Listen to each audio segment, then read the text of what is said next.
real quick before we continue on with the video, I want to give a thank you to the members of Napalm. This channel is completely community sponsored, and these are the brave heroes who have stepped forth to strap on their gear and sharpen their blades, and are casting the spells of awesome by becoming members of the channel. With exclusive perks, sneak peeks, and more, thank you for your support. And I think you are interested in supporting the channel. Click join down below for a list of options and add your name to the list of knights and mages on the Council of Napalm. And I want to give a special shout out to the Lords of Napalm, Bounty Code, Jared Woodhouse, Daimlos, Farthest Reach, Not Sid, Sparrow, Carsoning, Christopher Hensel, and Random Rob. Thank you for your highest tier membership. Now on to the video.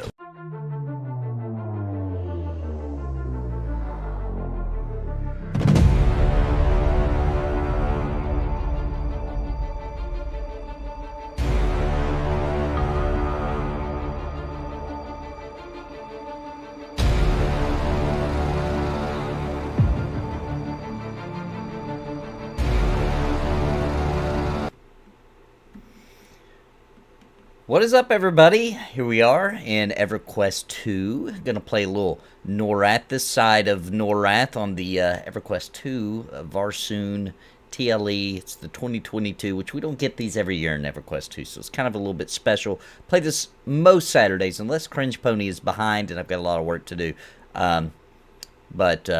Yeah, almost every Saturday we stream this, and I'm with Renfail. He has his own YouTube. He is streaming this as well. We're going to get started and continue work on these armor quests, and we're going to talk a little bit about getting the community involved a little bit in this game, if you're interested. And hey, what's up, Exile, Don Ramez, and Wild Relic Productions? What's up, guys? Okay, I am ready. I think we already got the quest, right? Forgetful Family Part 3. Yeah, that looks like that's it. Yep. Alright, I'm headed out. Because I remembered the funny thing was it's asking me to kill the thing that you killed on Part 2. Yeah.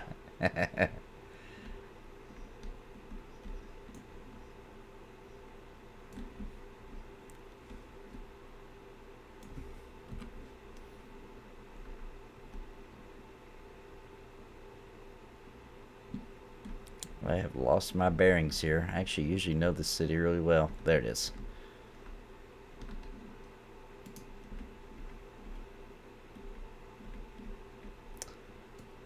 No, my chat's asking if we've made it to 1.5 million to buy Vanguard yet. We're still working on that.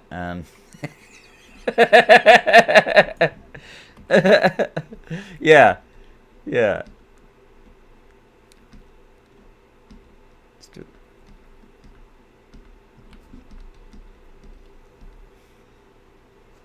Yeah, I had a rough early week, but they're coming together and taking care of me here at the end.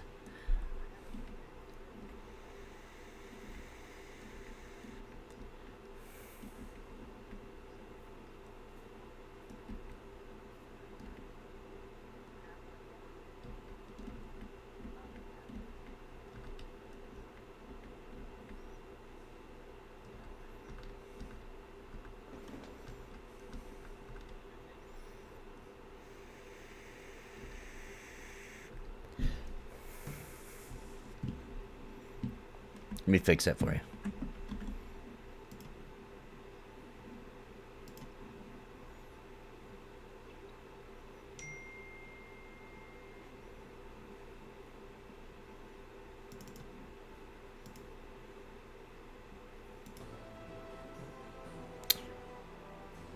Yeah, absolutely. And unlike Asmongold, I do wash my hands. Well, we do a little more than just sit on the computer, so you know.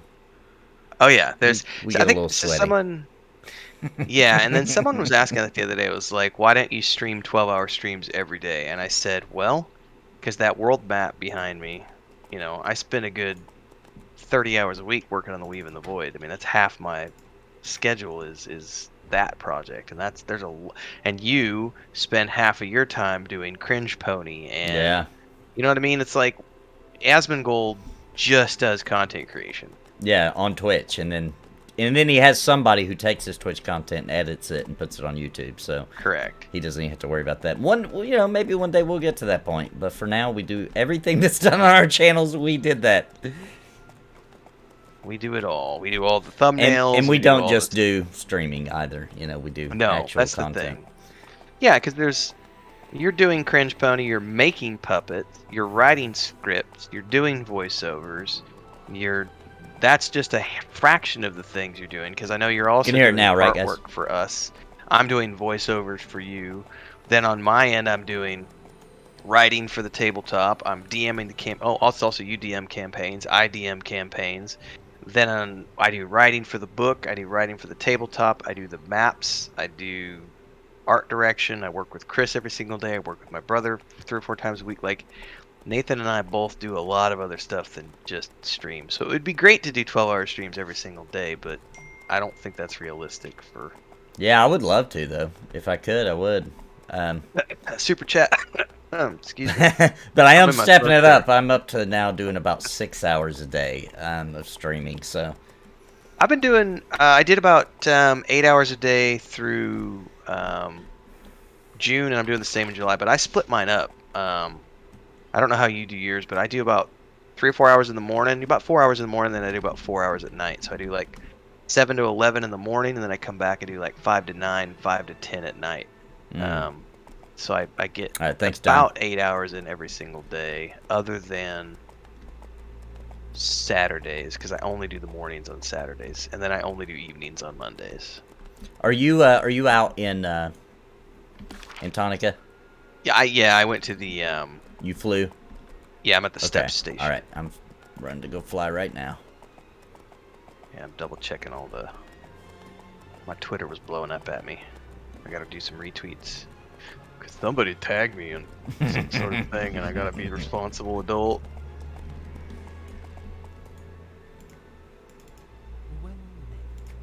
All right, we go into the steps. I do actually feel like the frame rate is better since they switched to 64 client. Could be my imagination. I feel like it's pretty good, but I mean, I didn't have a lot of major problems before. I didn't either. That's the thing. It's like, so for me, the difference is like, feels a little smoother, perhaps.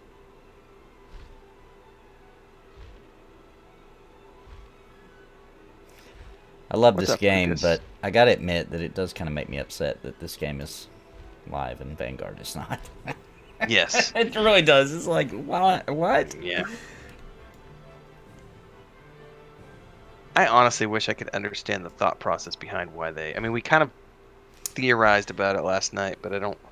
there's only... Theorizing only gets us so far because... Yeah. We can't know for sure. But, I mean, it had the numbers, and what I don't get is the fact that it was part of the overall subscription. Yeah. Because Daybreak does the bundle, so all their games, you get to play any of the games that you want. So... At that point, was it just a cost analysis where they said, well, we can, we have 5 games that people can play, and Vanguard has, a 25th of the traffic that the other games get. Therefore, it's not worth the cost anymore to run it, so we shut it down. Yeah, I kind of feel like it might have been that, and I think also sometimes maybe they were looking at where the game was going and what that would cost to do. Which is the kind of things that it's not showing my correct thumbnail on Discord. I hate it when it does that. Oh yeah, Discord gets cranky sometimes. But yeah, I think that might have had something to do with it too, is they knew where the team was going to go. What's up, Xenix? And they were just like, hey, that's going to, cost us this much, and here's what we're bringing in, and plus they really might have been looking at numbers like, hey, people are leaving EQ2 to go play Vanguard, and we don't want none of that because EverQuest is our in-house brand, Yeah. Well, I mean, because that would tie into what Emirett's conversation with me was about Saga of Leucemia. Was, we would never buy an outside... We would never bring on an outside IP to compete with one of our own fantasy brands. We already have enough fantasy brands. Yeah. Because I was just, why not? I'm there. There's nothing wrong with, there's always that saying, you're never going to... you're never gonna know unless you ask. And so I was like, what would it take to get published by Daybreak? Right. You know. But he was also the person who told me at the time that what we were building at the time was 30 to 50,000 sub type game. Yes. Which was when I went, oh shit, like that's a lot different than the 3,000 to 5,000 people I was thinking in my head. Right. Know? Right. But that was also a different world, like 7, 6, however many years ago that was now. Everybody's got, there's so many. I mean, just think about how many games come up every single year. Yeah, dude. Especially, I think coming very soon. I think we're going to see a large explosion of the 4 to 6 player RPGs. Yeah, co-op. Yeah. Where it's like it is a big world, but it's like 4 to 6 players. We're already seeing to some degree because we kind of got the Divinity Original Sin, Baldur's Gate 3 stuff, but then like they did Dark Alliance last year. We've got like all these X-Men, Vampire. There's just, like you said, there's already been a ton of co-op games that have come out in the last year, and like all of next year and the rest of this year, it's almost everything I've seen coming out is a co-op experience. Like, and I don't think there's anything wrong with that. Yeah. It does. They are fun. Kind of. Yeah, and it does kind of get rid of, what do we need these hawks for?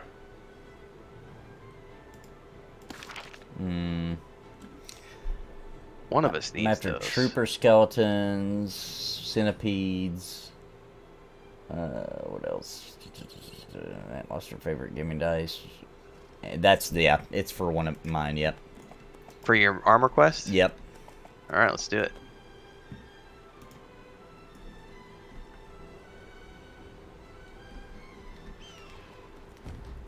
Well, that was sort of a bit of an illusion as to where that mob actually was located. Either I need to take my glasses off. You just tabbed them? Depth perception is skewed. Oh, you mean the way that he swooped in? Yeah, he did. Yeah, it was like I looked like he was going in a different direction. Not Sid says he prefers the party-based open world games. I mean, I like everything, to be honest with you. I do too.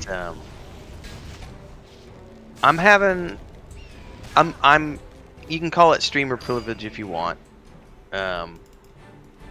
Because I know it is a little bit, but also some of it I think is just you get out of life what you put into it. And so finding and coordinating with people who can play at the same time that you play is paramount to being able to enjoy any sort of multiplayer experience. Yeah.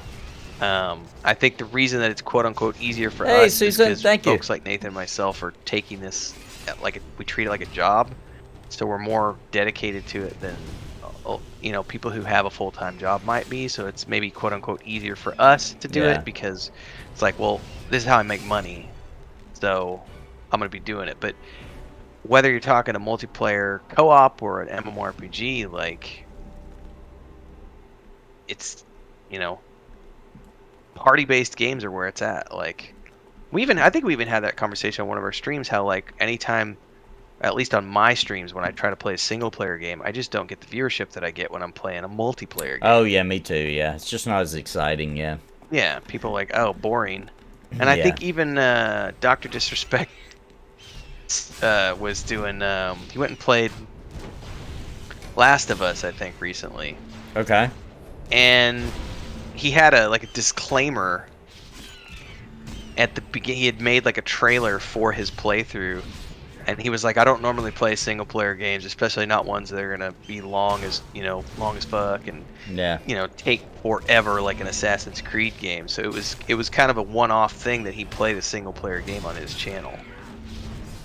Yeah, they don't do as good. I mean, I think when they're brand new, and people, because then they're just kind of trying to see the gameplay and see if they want to buy it or get your opinion on it, live. But besides that, like I'm playing through Ocarina of Time in between sessions of stuff that are planned, and it does okay. I get between 10 to 20 viewers.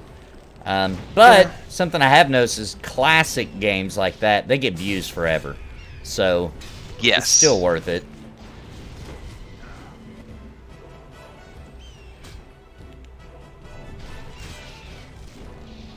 Especially the way I'm playing it, because I'm just like, I've played the game so many times, I'm just kind of barrel rolling through it, so it would work as a guide for anybody stuck as well.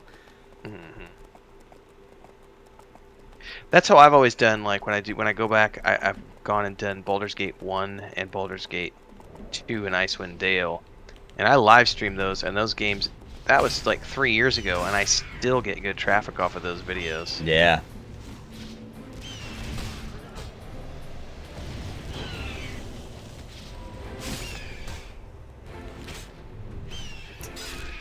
I would love to know how far along they really are on Baldur's Gate 3. But they still seeming pretty confident about next year, so. They do, and I gotta admit that I'm loving everything I've seen so far. I would never, I don't think I would ever play a bard in my own playthrough, but being with a party, playing it with friends, I could totally see how playing a bard would be really, really fun. Because what I've tested of that class so far has been really, really delicious.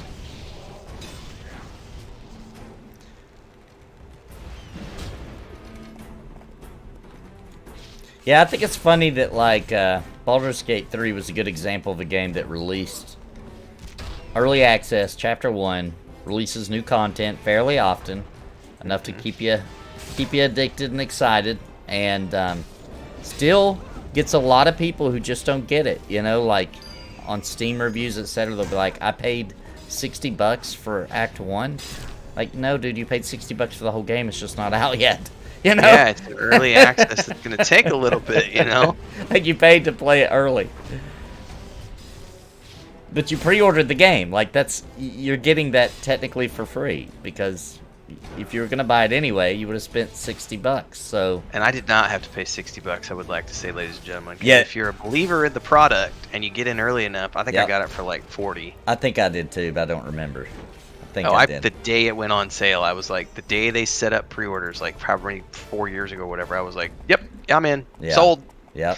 I love Larian. You got my money. Take it now. Take it now. Yeah, I knew it was going to be good. I was so excited when I heard they got it. I couldn't believe it. It felt like I was in a parallel universe where you know? Yeah, and I love the fact that they had to bust their asses to get it, because they pitched Wizards of the Coast years before and got turned down because they were too young of a studio, and Larian and Wizards said, no, we don't trust you. And then they did Divinity, did okay, did Divinity's 2, and Divinity 2 kicked so much ass that Wizards couldn't say no at that point. Couldn't deny it. They went, well, and I think it was great that team kind of said, well, if we're not going to be able to get a contract to do what we want to do, which is to work on a Wizards of the Coast, you know, and build a Baldur's Gate 3, why don't we build our own version with our own world and just do it that way? And it worked. Yep. You know? And it's cool, though, because in interviews they kind of said things like, but our goal was always to get to do this, right? Yes. Like, that's just what we wanted to do the whole time. So that's really cool. And you know, a lot of franchises spawn from situations like that. Warcraft, they wanted the Warhammer franchise. Blizzard wanted to do a Warhammer game. They got turned down, so they're like, fine, we'll make our own.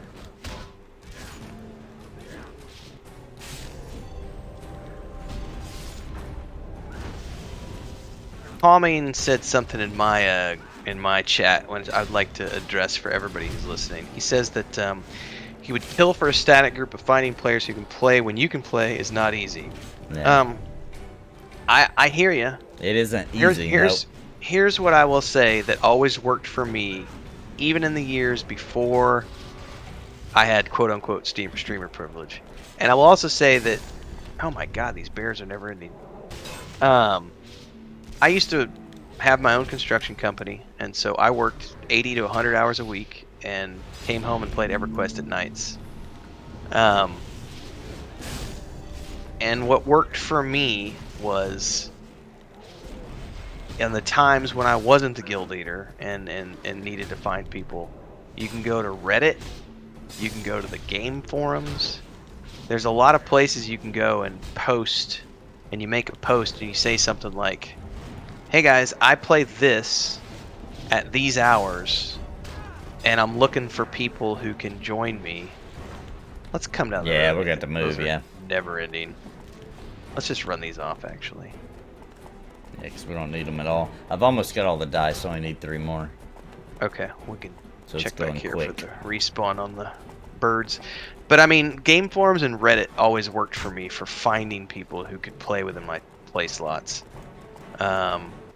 It does require a little bit of outreach, you know, but if you can make that tiny little bit of an effort to make the posts, I have always found that to be successful. Like, I've always been able to find people that way.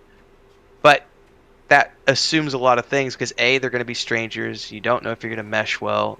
There's going to have to be some extroversion going on where you have to get out of your box and say, I don't know these people. Are they going to be cool? Are they racist? Are they, you know, you're never going to know. That's a good point. And then I like to also mention that, like, if you stream the game, it's a little easier because you're talking to people who are obviously interested in the game, and they're in your chat, and you can say, hey, this is when I play.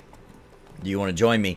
But as a streamer, you got to be careful with that, because if you're bringing people on your stream, they have to be willing to talk on a stream, right? They have to be willing to be add something to the stream, right? It can't just be anybody, unfortunately, because you're trying to entertain everybody else. You know what I mean? So there's a bit of a, sometimes it doesn't work out there as well, you know? Sometimes it doesn't matter because you have enough people in your group that's going to keep the conversation going, so you know what I mean? And then you feel bad as a streamer too, because you're like, I'm kind of asking you to help entertain my audience. You know what I mean? Like, it's kind of, it feels weird. Be funny, bitch. Yeah. And then, you know, the more people you get in your group on a stream too, you're going to run into, especially if they stream, you know, they have their particular idea of what they want their content to be. You know what I mean? So you got to worry about that too, which is fine. That's part of the game. But I'm just saying, like, there's problems either way. There's things to consider. But I personally always got away with. I would always try to find a big guild because I just knew there'd be more opportunity for people playing when I do. You know, and then I would just like basically stalk people in the, like, oh, this guy's usually on when I'm on. I'm gonna hit him up, you know, see if he wants to just start playing together, you know. That's kind of how I did it. Once you make about 4 to 5 people who generally play in your time span, you're usually pretty good. Because, like, we're playing this is totally cool. Like, we're gonna have to get more people. Which, by the way, if you're interested, oh yeah, nudge, wink, wink, ladies and gentlemen. Hit us up. We're looking for more people because we're gonna need them for party, you know, to run dungeons. Because we are only level 20 and 21. Yeah, 22, I guess. It'd be easy to catch up. We only play once a week, so like it'd be easy to catch up. It'd be easy to stay. And here's the deal: I know a lot of people probably have never played EverQuest 2, or maybe aren't too interested in it. But if you're already paying for a subscription to play EverQuest, and you got the time to play with us during this time slot on Saturday, you might as well. We're not asking for you to be an expert, you know. Just come play with us. You don't even have to be good, you know. No, because at this point it's like, you know, a couple DPS people would be great. If we could get a full group, we could start doing dungeons. Heck yeah. Right now we're just working on armor quests. And he brings up a good point about the fact that it's a good point, Stan. If you already have an EverQuest subscription, it's included. Yeah, exactly. So you might as well. Might as well play it. I will say this. There's an old rumor that used to be true, because for a lot of people at least, because I tested it way back years ago. The Steam version used to be awful and you didn't want to get it. You wanted to get the standalone client. I actually have both on my computer now for some dumb reason. I didn't even know it was on Steam. Yeah, and it runs like a charm. That's what I'm playing right now. I've been playing on it, and it's. It used to be people would literally say, "Don't play it on Steam. It has issues." Don't know why, but it did, and that's no longer the case. You need the troopers, you said, right? Yes. All right. And they're rough, aren't they? Yeah, those were the group ones. Let's sort of sneak down in here and. I think we just go back to the bridge. What's up, like we were doing Jason? last time. Stan's Imujin, and I just want you guys to know that I did use your face for Cringe Pony tonight. I just want you to know. Your faces are in Cringe Pony. I just want you to know that. They were superimposed on top of some bodies that would be questionable in questionable positions, but it's all good. It's all good. It's worth it. Hashtag worth it. It's worth it. All right. Good thing is that these are going to count for my quest as well. How many do you need of the troopers? Let me see. Set down. Yeah, I need 12. 12 Okay, marbles. I don't need All 12 kills, but it seems like it's almost every kill. I think it'll drop every time. Yeah. So we'll be able to get these, I think. We'll go down. Sid says he's a little concerned with Baldur's Gate 3, with the game going to 7th level spells, and there are still some game-breaking bugs. Well, there's always going to be game-breaking bugs until the game's ready to be launched. But what's the concern about 7th level spells? I'm not quite sure I understand that one. Oh, is he that they'd be OP? Is that what he's worried about? Maybe. I'm not sure. That's why I'm waiting to see what he says. Yeah. I will say this, based on my experience, and I know a lot of people have more than I do, but I've got, I don't know, 120 hours into Act 1. It feels like when we're playing the game naturally, instead of knowing that we're stuck on Act 1, that most of us won't even make it to max level by the time we've found our ending, you know? That's the way I feel about it, because the game has a way of, like, it has this urgency, or at least that's how I feel when I play it, where you want to, where, like, you find out about something and you want to go do it, right? And just kind of shove you along. And I think it will take a long time to get to max. And I think, didn't they say they're maxing out at 10? That was the original plan, at least. Maybe, although he's mentioning 7th level spells, which, can you cast a 7th level spell at level 10? At level 10, I think so. Maybe 1? 1, yeah. I think so. I think it's 3 levels behind, or is it 4, actually? It might be 4.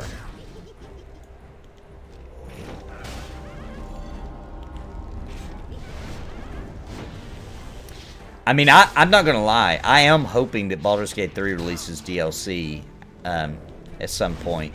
And does higher level, and you end up fighting gods, and, you know. Well, that's what Baldur's Gate 1 did. You started off, and then you got the expansion. You go a few more levels higher. Same thing with Baldur's Gate 2.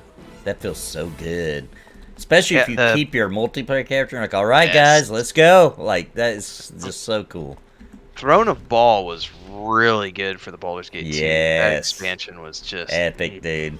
And then but the Sword Coast expansion for Baldur's Gate 1 was also exceptionally well. Yeah. Well done, sorry. Wouldn't mind to play back through those bad boys.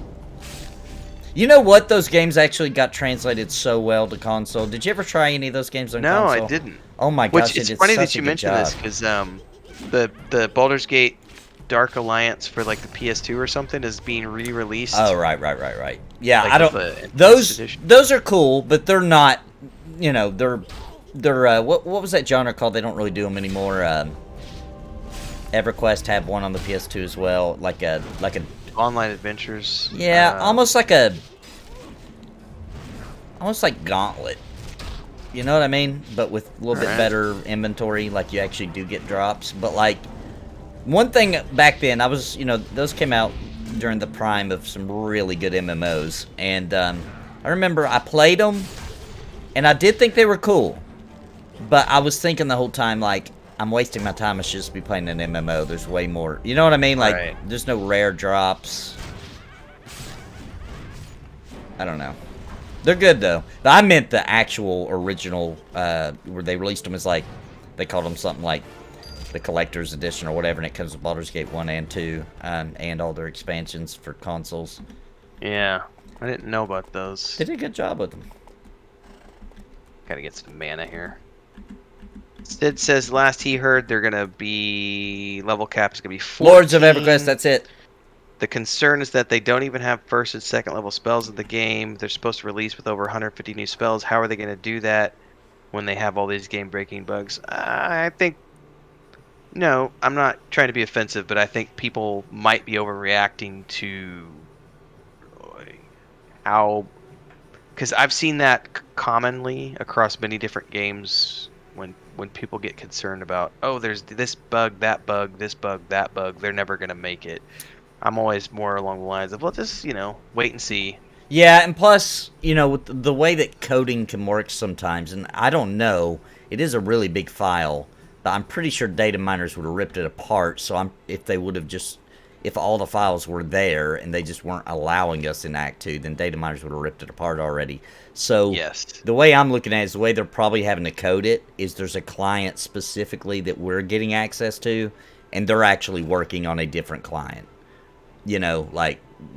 That is pretty much how it's always done. Yeah. So we might have bugs that their version doesn't even have, and it's okay for the, you know what I mean? Like, it's not worth their time perhaps to fix them all in a demo.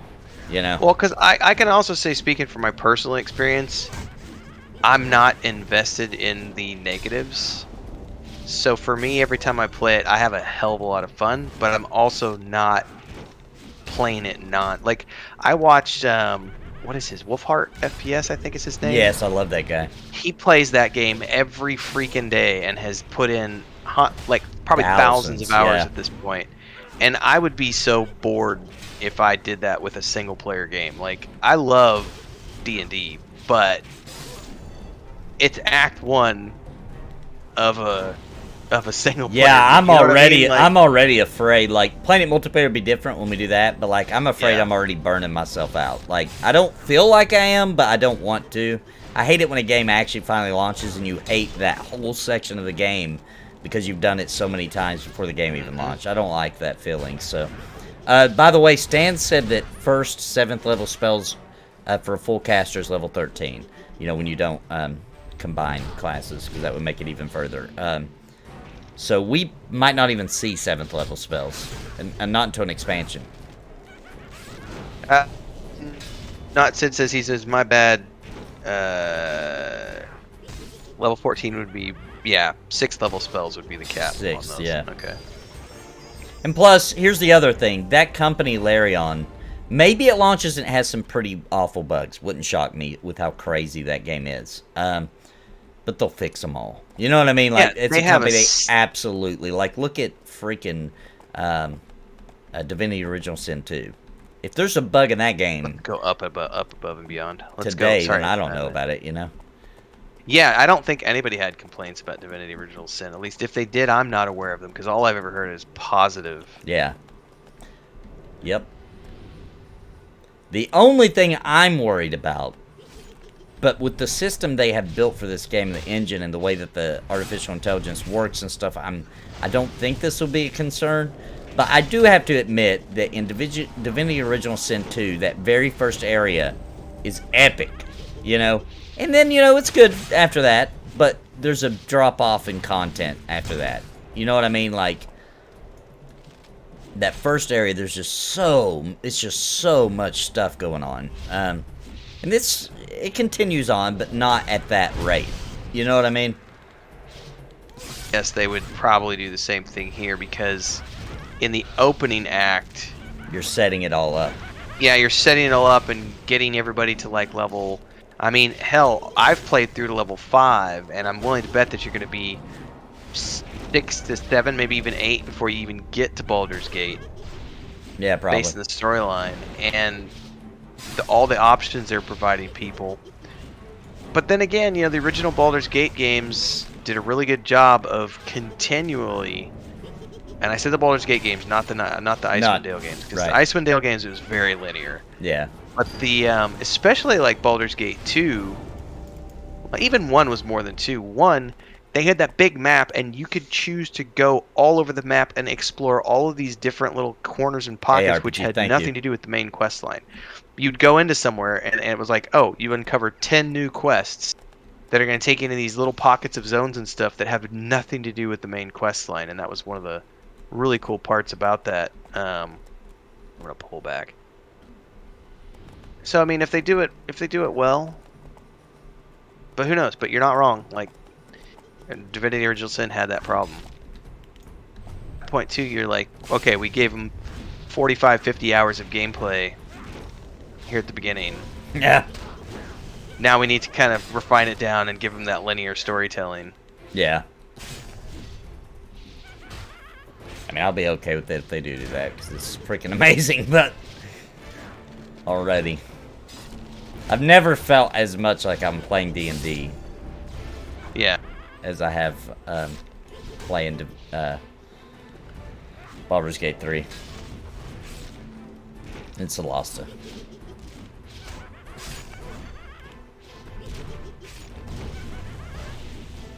Wolfheart's put in some major hours into Solasta, too. Yeah, he is. I think I'm only around 100-ish, a little over 100 at this point.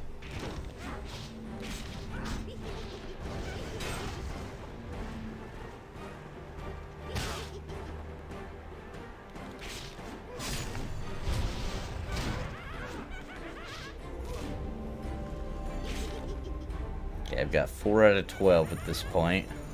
Okay.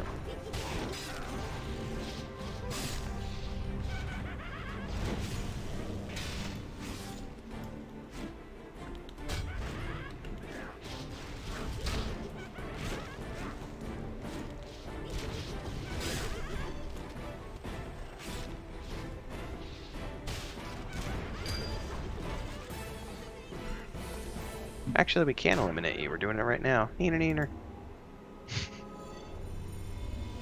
Let's get a little bit of mana before we do the next one. Alright.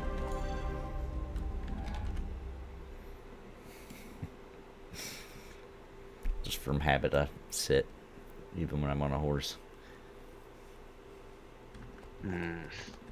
I tried the other day, we were playing Warcraft, and I kept trying to sit, and I have my Ice Nova where I use my sit button in P99 and in EverQuest TLP, and I kept setting off my Ice Nova, and people were like, what are you doing that for? There's no mobs around. I keep trying to hit the stupid sit button, and I forget you don't need to sit in Warcraft.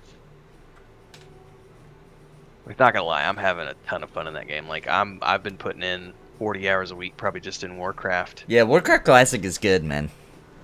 That's all I've been like. I've been playing that game like 4 to 6 hours a day on my mage, and I'm just having so much fun. Pull that trooper back. Like, don't get me wrong, I love TLP, but you've done it before. I've done it before, you know. There's also a part of me and it's not going to happen this year because we've already committed to certain things, but if Pantheon is not out next year, which I don't think it will be, you know, we might be in a better alpha state or beta, but I don't think we're talking launch anytime soon. I really hope that we swing around and have our primary game be Project 1999 Green at some point, because there's some really cool stuff that you can do there that requires a good team of people. But it does require a time commitment. Like, it's so slow, and there's hell levels and XP loss, and it's a different beast. I mean, that's always a winner, I think, on all of our channels, so, I mean, you know. Let me see what's up with Pantheon. I was left confused. Oh, Rodin, Pantheon is in pre-alpha now. We're all just guesstimating things. We think that they're probably getting close to alpha. We know that it seems as though, let me put it that way, that there's going to be a big announcement here at the end of the month. Because they're doing the round table, which normally is only open to VIPs, right? So, people who are in pre-alpha first. And then after, I think it's a week or so, they release it to the public. And so it's live, and we can ask them questions and blah, blah, blah. Interact with them live. But now they're opening it up here for the end of this month for everybody. Anybody can come join. So we feel like they have a major announcement. Now, it could be that they got a publisher deal. It could be not a big announcement. It could be that they just are going to interview Steve Clover because he's a really freaking big deal. I mean, who knows? It could be anything. But a lot of people think because if we get to the point where they're about to go into alpha, they will take down the pre-alpha pledges, because there's no reason for them anymore, right? So that's what we were talking about. We don't know anything. We're just guessing. We're just excited because it seems like some news may be coming. I am On halfway Saturdays, we usually play, what, 2 p.m. to 4 p.m. on Saturdays? 2 to 5 sometimes? there. On here? Yeah. Yeah, usually 2 to 4. Unless we're into something real cool and deep, and then we'll go an extra hour if we need We're to. level 22 right now, Brian. Yep. We'll pull this back. We're definitely looking for more. Anyone wants to join us on Saturdays? Yep, we need more, actually. I think this is kind of a palate cleanser for us to some degree. Yeah. Renfail's played it a lot more than me, but I have put in quite a few hours in this game, so. Yeah, this is my main game for many, many, many years. I was hopping between this, Dark Age, and Final Fantasy 11 and that during this time frame. Mm-hmm.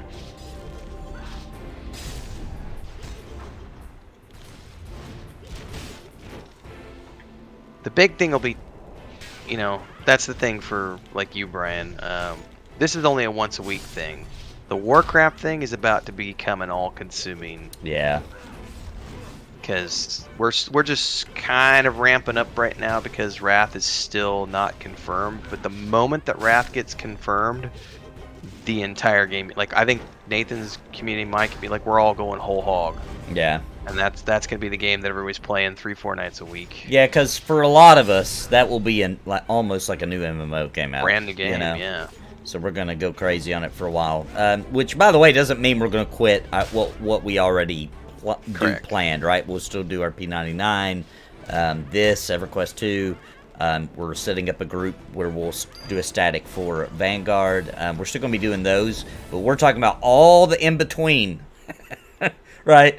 All the what's not scheduled. Because I've already switched over my Wednesday nights to World of Warcraft, but that's my mage, which is my own character, and then I've been streaming him like 4 days a week throughout the weekdays, and then that's just gonna continue to be, you know, the case moving towards Wrath.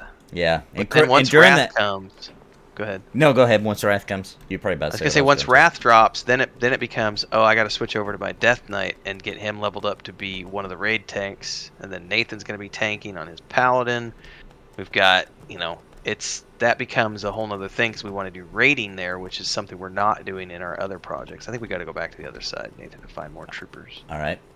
Because we're not raiding in EverQuest, we're not raiding in other games, but we will be raiding in Wrath. Yeah, that's the goal.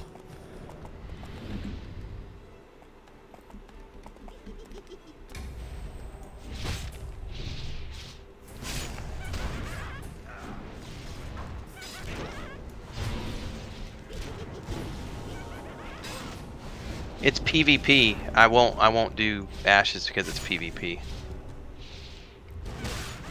There aren't even PvE servers? No, it's a PvP game, so I won't touch it.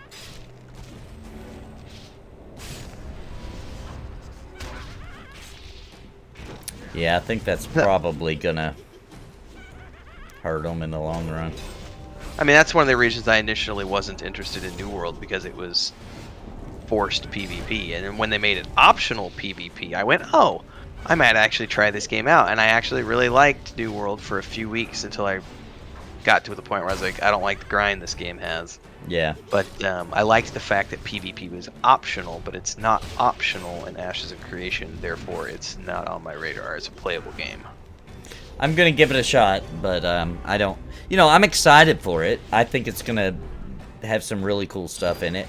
But if there even is an option though for like a roleplay PvE server, I'll totally do that because. Right. You know, I think PvE needs to have its own place. I'm not usually a fan of open world PvP. That just gets toxic immediately. Plus, if you've got a game where it's, you know, they're balancing or trying to balance PvE and PvP on the same server, it rarely works out well. Yeah, I agree.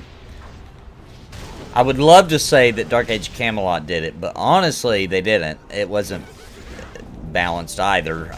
But it worked better for that game because you weren't repeating classes. So when you were fighting someone, they weren't the same class as you. That was impossible. So you didn't know. You know what I mean? Like, you weren't aware of how unbalanced it was unless you went to the other realm and played other things. You know what I mean? So they got away with it. I actually thought the game was the most balanced game in the world when I played it, because it just did a really good job of the rock, paper, scissors style, you know? So I totally, the whole time I played it, thought it was the most balanced PvP game ever. But in reality, it's really kind of not. It's a lot. It's a lot to deal with. Wait for release. Alpha's not a real game. It's for testing. You can't. Duras is saying he played Alpha Ashes and it wasn't PvP. My question would be, though, maybe you can speak to this, Nathan, because, well, and also maybe because, and you, those of you who have played the game or followed the game can answer this question for me, because I don't know enough about it. Could not it also be because of the fact that it's so early on in the development process that everyone is very cooperative right now because you're logging in to test features, and so it's not about the guild competition and the land rush and who's going to build the outpost first and take out the other person's outpost and all those types of things. Those are features that come when the totally game's live, agree, correct? Sopwith. Thank you, Chris. To be honest, I actually thought that it was. I thought there was going to be servers that didn't do PvP, but I don't study Ashes. All right. So I might be wrong. If that's the case, and there are servers that are going to be PvE servers, then I will 100% give it a chance, because I have looked at some of the things they're doing, and I went, I like that. That looks cool. That looks interesting. The node system is extremely interesting. Yeah, I agree. It's the PvP that immediately was like, nope, no thanks. Yay, EverQuest 2 liked our tweet. Right.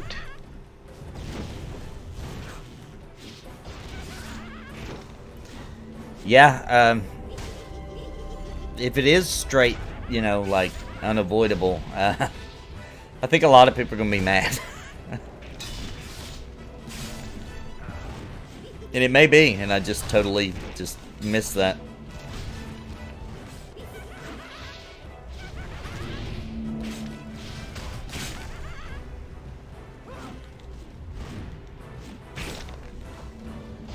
I thought it was funny. I don't know if you remember this one, Renfail. It didn't last long. But they did a wizardry MMO one time. I do not remember that. And it had a possibility of permadeath. Ew. And it had open world PvP. But you know what? I played that game, you know, not a lot, but for a month or two. And nobody ever was killing anybody because of the permadeath. They were just like, I'm not pissing off nobody because they might have friends and I don't want my character gone. I don't want to die. So like everybody was the nicest. Like you could just walk up to people. They wouldn't, like, there's no concern. I thought that was funny.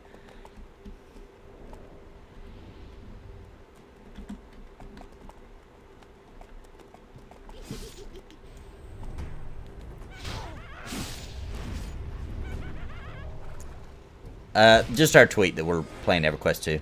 I've seen you play a lot of MMOs, but I don't think I've ever seen you check out Final Fantasy 11. You done before, and it's just not for you. No, I love Final Fantasy. It's one of my favorites. I have played it on the channel before. It's just been a really long time.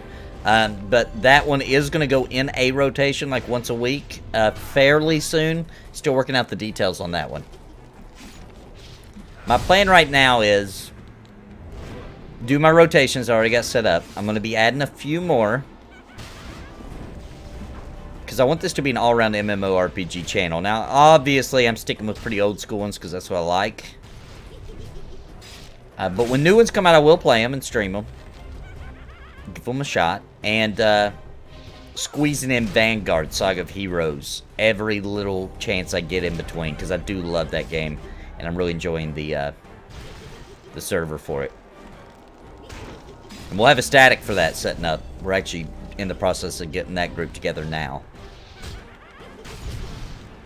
Nudge, nudge, wink, wink. And if you want to join us on a Saturday, because I'm missing some rogue DPS, a wizard DPS. Yeah, heck yeah. And we're not picky. We're not even picky. You come with the class you want. We have to have a healer. Well, wait a minute. What class are you, Renfail? I'm You're a warden. You're a freaking warden. Yeah. I almost rolled a ranger because I haven't done that in years. It'll almost be TLE as it really will. But I kind of forgot that it was not live warden and it was TLP warden, because TLP warden is still very much only a healer, because in live the warden is like a melee DPS that can also heal. And so I was like, I'm gonna go do a warden. I'd like to see the changes, and then I forgot that it wasn't. And I was like, I had to solo my first few sessions, and I was like, oh, screw this. I can't wait till I meet Nathan to go group with him with other people.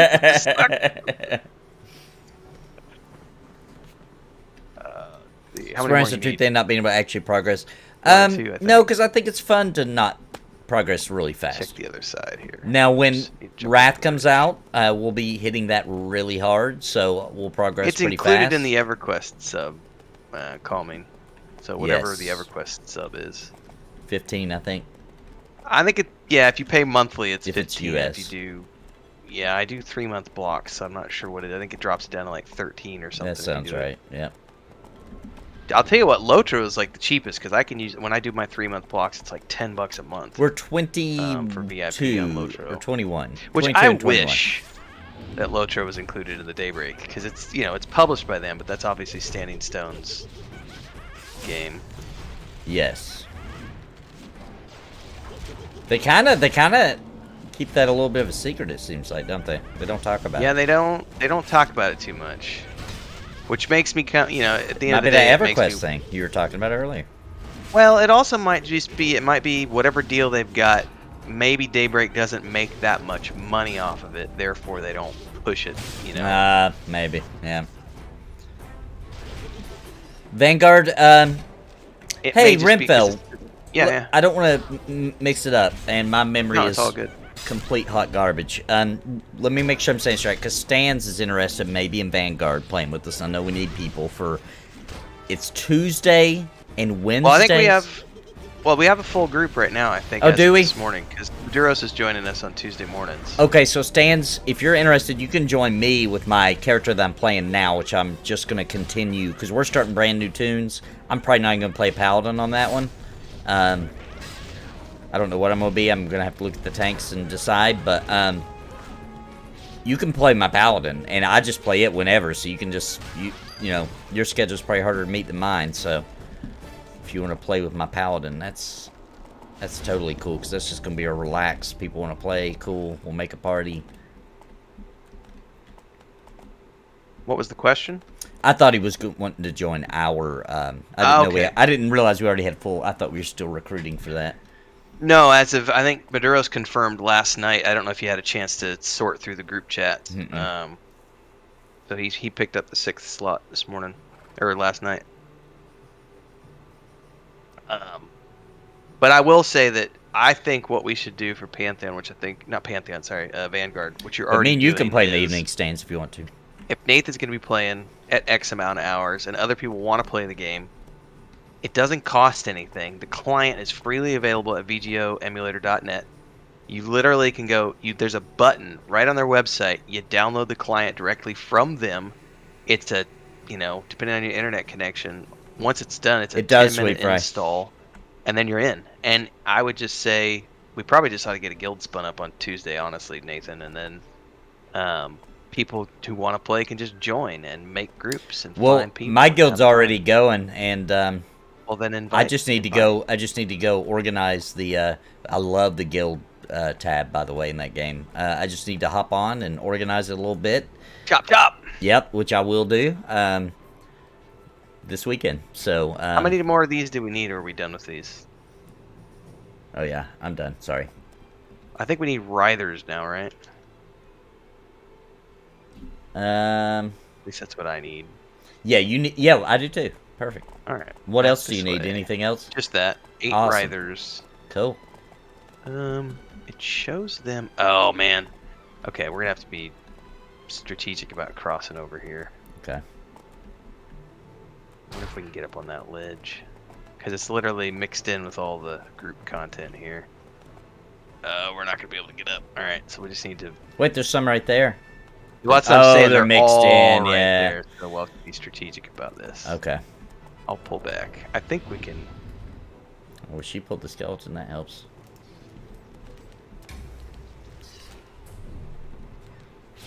Just have to be careful about the...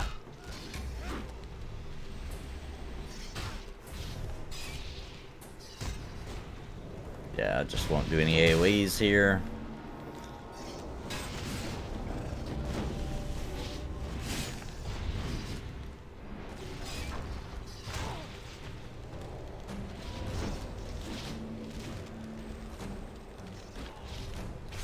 Because I got enough going on that Vanguard for me can only be once a week. But I'm just glad that you decided to start around the same time, because I was doing it on Sunday afternoons for myself.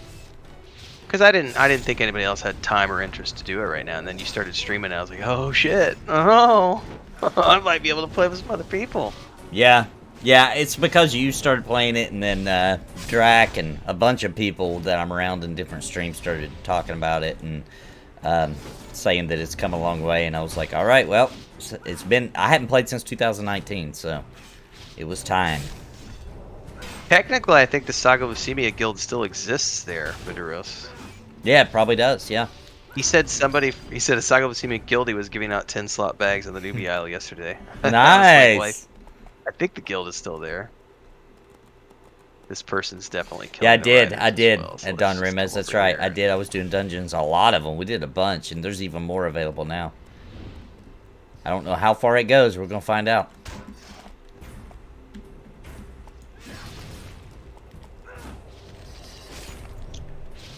And also, for anybody that maybe just joined or wasn't aware of the grander scheme with Vanguard, I do actually have a scheme up my plans. I would like, because I mean, let me put it this way: my first video is up to almost 4,000 views. People are interested in Vanguard. Yeah. So I'm gonna just try that train, my damnedest to try to get people to come play. Get that server hopping, get more support, more data for the developers. There's only a few of them, so there's only so much they can do in a day.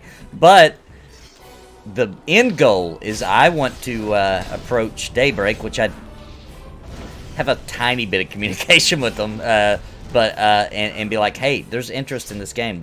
What's up? You know, you're sitting on the license that people are interested in. Can't you just do a P99 type thing? You know what I mean? Where you just say, hey, you have our blessing. Here's our database. Can you not do that? You know? How much would it cost us to rent it from you? Or, you know, like, what? Let's make a deal, you know?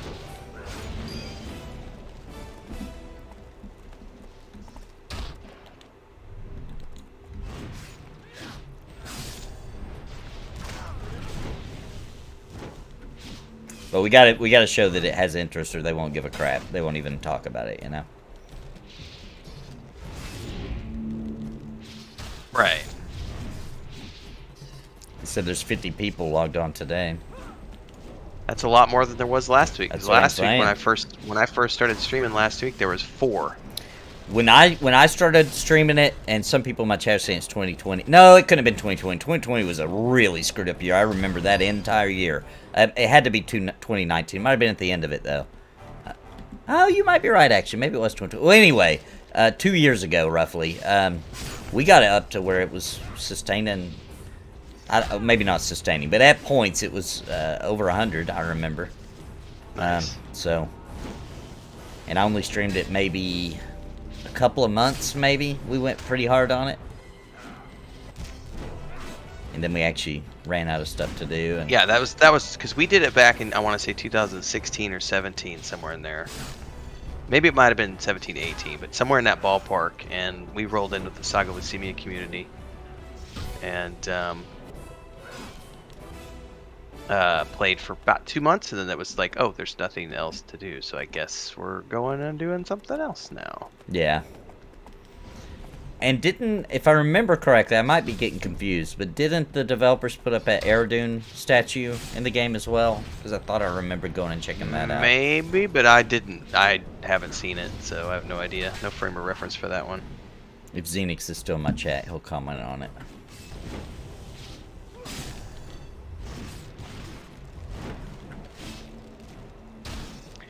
I can't, calming, that's a greater conversation. Maybe, and at some point, maybe Nathan and I and Sparrow and Kel can sit down and maybe do a live stream to answer these types of questions. Let me read off what calming asked, Nathan.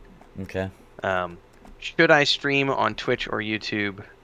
I have been making videos for years but never streamed. And I feel like that is such a difficult question to answer because there's pros and cons from both sides of the equation, and like you and I are going to obviously give a very skewed opinion towards YouTube, whereas Kel and Sparrow are going to give a very skewed opinion towards Twitch. Yeah.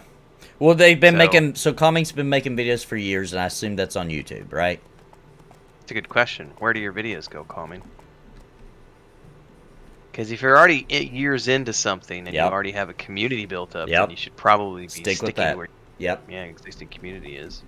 That's why me and Renfail are on YouTube. To be honest, if you just want to get down to brass tacks, we'd already had communities here. And so this is where we are. And I did try Twitch. I thought, I'll do my videos on YouTube, I'll stream on Twitch, because that's what people do. You know what I mean?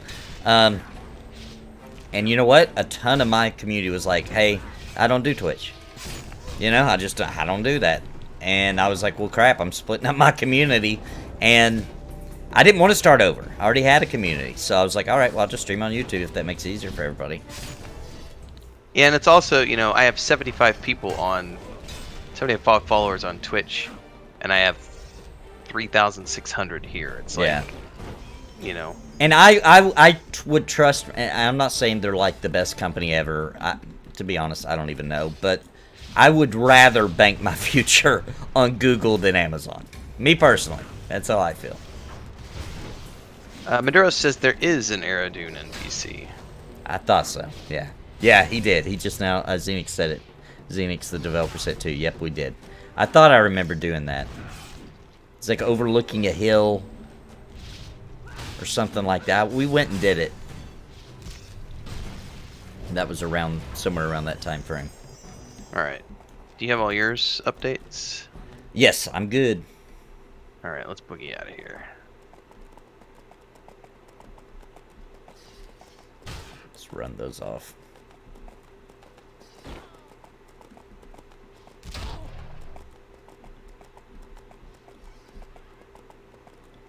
Canton says Twitch runs ads even with subscriptions these days, which is really annoying. I wonder if YouTube does though. I'm pretty sure I thought it did. Subs. I thought if you were a subscriber on, well, not a subscriber, but like a YouTube premium member, right? You don't get ads anywhere. Oh, okay. Oh, I'm sorry. You mean if you? I'm getting confused on what you're talking about. You're talking about if you get YouTube Premium, like you pay them the $20 a month, right? Right. That's different than being a member. A member. I don't even. Right. I think you still see ads even if you're a member, because I know when I'm uploading member videos, I have to choose whether or not to turn ads on or off. For That's those right. Member videos. Yep. Which I turn them off because if you're a member, I don't want to spam you with ads. Right. You're already paying. Right. Yeah. I wish that YouTube would do that. Like, hey, if you're a member of this channel, when you're on this channel, you don't have to look at our ads. Because YouTube's making money off of those membership fees. Yes, they do. More than they do off of an ad. Oh, yeah, for sure more than they make off of an ad. But if you're, Calming says he's been doing it on YouTube. If you're already on YouTube, then you should just stream on YouTube. And work towards getting your 1,000. What is it? 1,000 subscriptions, 1,000 subscribers, and 4,000 hours. We'll continue on watch time. with Blue. Those numbers should be monetized. All right, new member, Trips 3600. Welcome to the family, man. YouTube, they only start. Welcome to the family. Thanks so much. Throughout the stream, whereas Twitch runs ads in the middle of streams. Trips 3600. Welcome, man. I'll get your name added for Cringe Pony tonight. I think the other thing for me is, Twitch takes 50% of your cash. YouTube does not. Like that was a big yes, it took a lot longer for me to get monetized with YouTube, but Nathan and I have had some really good off-stream conversations about how badass YouTube is. Oh, and, it's like, the best, things, yeah. The things that, like, when you get into the analytics and the numbers that you get to start seeing, and the way they're promoting your content, and the way they are actively out there helping you to grow your channel, because they're making money off the backs of your content, and they show you all that data, whereas you don't get to see all that data with Twitch. Yeah, once you're a partner, now it sucks until you're a partner, no lies, because they're not making money off of you. They'll promote you in case you do turn out to be something, but not much. But once you're partnered, you can literally say, how many times, YouTube, did you show my video to the face of people, right? Like scrolling through on the side of another video, on the homepage, etc. And let me tell you something. They're pushing your content, so if people aren't clicking, then that tells you you need to work on your thumbnails or your titles. There's a reason people just aren't interested, because YouTube will put it in the face of people who should like your content. They're really good at that. Yeah, and you have to, if you're going to take this seriously and you want to grow, then you have to pay attention to that data and say, okay, well, if my title's not working, let's change the title. Okay, yeah, that fixed, or my thumbnail, my thumbnail's not working. How can I get more click-throughs? Yep. You know, because that's been the big thing, at least for me, is trying to get my because my overall is. Yeah, thank you, Trips. Thank you. Happy average. to support the awesome content. Thank you, man. I'm not below average, but Thank I'm you. also not I hope you'll come back for average, Cringe Pony tonight, 11 p.m. Central, 12 a.m. Eastern. But I am in the average I'll ballpark see you there, man. for what everyone is on YouTube. But I can also say that my Rings of Power videos are, I get like 9 to 15% click-through rates of my Rings of Power video, which is leaps and really bounds. Good. Yeah, that's high. Yeah, that's absurdly good. So what I've been trying to figure out is how do I take the click-through rates that I'm getting from my Rings of Power videos and apply those? But the other reality is that gaming is such a saturated market that it's natural that your click-through rates on gaming videos is going to be lower than something like Rings of Power, where there are fewer people having a conversation about it. Plus, with the bearded dwarven princess persona, I've kind of cornered a tiny niche. A little corner, yeah. Well, yeah, just kind of like they know that when I make a video, then it's going to be, you know, entertaining enough to tune in and watch. Which would stop if I cut the beard, which is why I haven't cut the beard yet. I'm sick of the beard, but I can't cut it now because I'm invested and it's paying the bills. So, well, my brother and I had this conversation. It's like the those bearded hunter guys, brothers and family, who had the duck hunt show or whatever it was called. Oh yeah. I can't remember what that show was called. I forget what it was called too. It's super popular for a long time though. Yeah, they literally only ever grew beards to go on their hunting trips together, and then they got the show, and they had to keep the beards because of the show. But it's like, why not at that point? If it's paying the bills, you know, you do what you got to do. Another thing I really like about that YouTube does is it's very easy to like look at when you're making content and be like, how much does my subscribers give a crap about this, right? It's super easy just look in and be like, you know what, my subscribers don't even care about this, you know, like they don't like it, you know. Oh, that's why I quit doing I'm very open about that. I had a conversation with this during my last Monday Musings video. I said I'm no longer doing show reviews or movie reviews because I only get like 80 views on those videos, so why would I keep doing those? It's like, yes, the people who do like them participate, and that's cool and everything, but when Duck it's only Dynasty, 80 that's it. views compared to the 1,500 to 2,000 that I would normally get, then there's zero reason for me to keep doing those types of videos. Yep. Duck Dynasty, that's what it's called, chat. Duck Dynasty, yeah. Yep, YouTube's pretty. I think it's a little bit more advanced in getting your name out there and being able to know what you're doing right, what you need to work on, and you know, the other thing is like, I will say this is, because the data is so easy to read, though, that does mean that competition is going to continue to escalate, because everybody has access to it, you know, which is fine. That's fine. A lot of people are worried. Whoops, going the wrong way. A lot of people are worried that YouTube is going to turn into just way too algorithmic, and all the content's going to be exactly the same because everybody's trying to follow the exact rhythm. But the thing about that is you got to think of it of the data will constantly change because people get sick of that, quit viewing, and it will change the data. So people will constantly be chasing something different. So, what I've done here, did I go the wrong way? No, I did.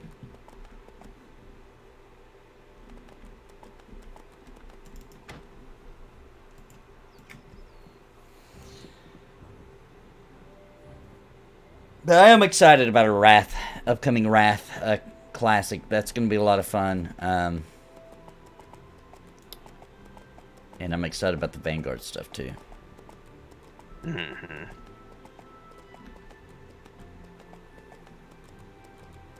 Vanguard I'm excited about, but I played the shit out of Vanguard for 2 years, so I've seen and done it all before, so it's still, as fun as I enjoy that, as much as I enjoy that game, it's still only ever going to be that. It's going to be a nostalgia game for me. Wrath being new for me, I'm already whole hog. Where do you got to go for your next quest, Nathan? I think I'm going the right way. I'm going to the harbor. Oh, the harbor's the other direction. Is what it? do you need from the harbor? Isn't that where my quest turn in is? Pretty sure. That's this way. Oh, I am going the wrong way.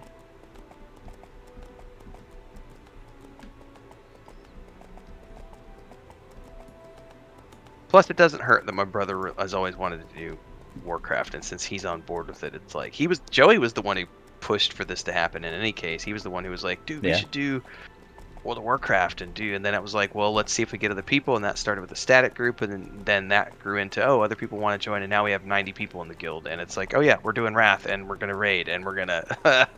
Thank you, Cantan. It didn't play the music, I don't think. It's just a small little. Thank you, Cantan, for the super chat, man. $20, appreciate it. There it goes.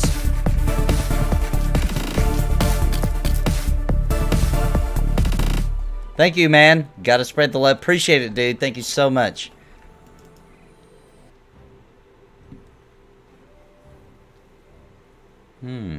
That's an interesting viewpoint that Stans just said. He said, as a viewer, YouTube is more frustrating for me. Watching streams. Theater mode gives a proper amount of video compared to page space, but it makes chat unstable unless you pop it out.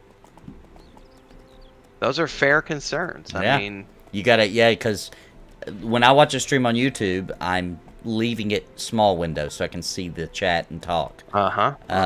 Unless I'm on my phone. I don't know if you try on your phone. It's pretty. I do like the setup on the phone. I'm actually going to show this on my phone for at least for my stream. So I watch my phone. I literally have my stream open, and you can see it here the way it is. The video's at the top, and all the chat is below, which is it's very, very well done on the phone. I think so. This is how I actually interact with my stream. Is I leave my phone open and propped up against my monitor, and I just watch the chat on my phone because it literally has the video at the top of my phone, and then all the chats below in a nice little, column, and I just can read the chat as it comes in.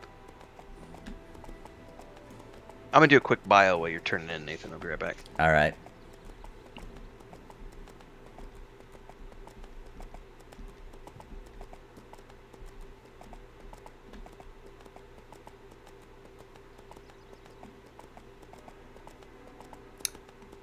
And everybody remember, we got Cringe Pony tonight. Got episode 6 tonight. It's gonna be a good one. 11 p.m. Central, 12 a.m. Eastern. It's a late night MMORPG comedy show. It's live. Excellent. Yes, these are perfect. Ye did well. Here's the armor I promised. That's a really good upgrade. Nice.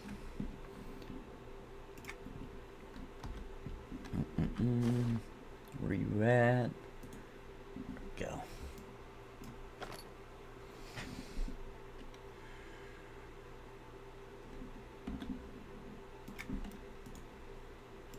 Judging from where you found the last stuff, I know where we should look next. Will you help me track down some more things? Alright, let's see what he's got me doing now. How did you? Never mind, where next? Asked me to help him look for his lost heirlooms. Yes. When I was younger, I picked after my family. I got used to it. After a while, I started to see how Can't things wait. got Awesome. lost. Here's a list of directions for you. Good luck. Sure, I'll be back. Let's see what this guy's got me doing now. Leather straps. All right, what does yours look like? Scarabs? Cryptic Betrayal. Yep. Yeah, Scarabs, Restless Corpses, Deathly Scarabs, and Forsaken Trillers. Yep, me too. Beautiful. All right, well, we can work on a few of these anyway. Yep, still got a little time. Crypt of Betrayal. I don't remember that place. Yeah, I'm good until 4. It's like about 45 minutes. Yeah, sounds good. Then get back to working on Cringe Pony. I've actually got tonight's going to be a Minecraft night with my nephew, which we haven't done in a few weeks because I've had rodeo.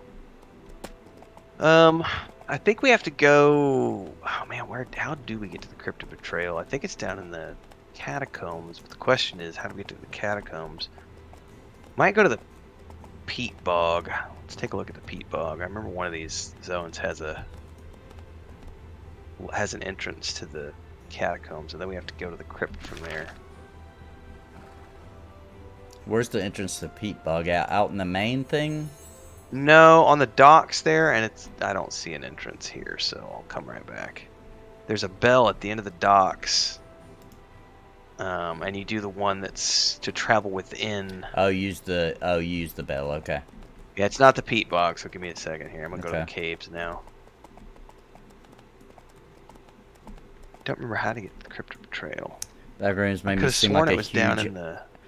Oh yeah, dude, they're pushing Asmongold. He's all over mine too. I've actually only watched a couple of his videos. Oh, Typically I choose misread science that. videos. Down below. Yeah, I'm getting hit with a ton of Asmongold. And I do watch them. I don't hardly ever watch them live, but I'll watch clips North Kinos, every once in a while because I do think he's funny.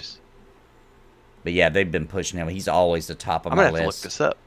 Crypt of Betrayal, because I do not remember how to get down here.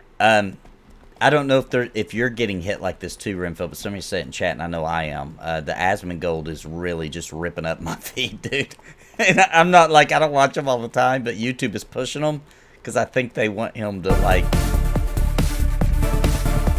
Oh, I'm subscribed to him though, but he's probably 60% of my Thank you, feed Life of Ryan. anytime I'm on YouTube. Yeah, me anymore. too. I think YouTube's pushing him because they want him to come stream. And they know that Twitch is treating them bad. Thank you, Life of Ryan. My favorite EQ2 expansion pack was Shadow Odyssey. Adjacent to Vermin's I didn't play through very far into the expansion of EQ2, but I really liked the Skies one. I thought that was really cool back then when it first came out. We're in the... Me and my roommate played the crap out caves, of it and just had a really good time. What was the question? I'm just trying to figure out how to get to Crypt of Betrayal. Thank you, Life of Ryan. Vermin's Snai. Then from Vermin's Snai, Alright. we go up to down below. And then from down below... Alright, so if you come to the caves, we can get there from the caves, Nathan. Okay, so that's where we need to go. I think so. Alright, headed there now. Man, it's a bit of a journey to get down in there, that's for sure.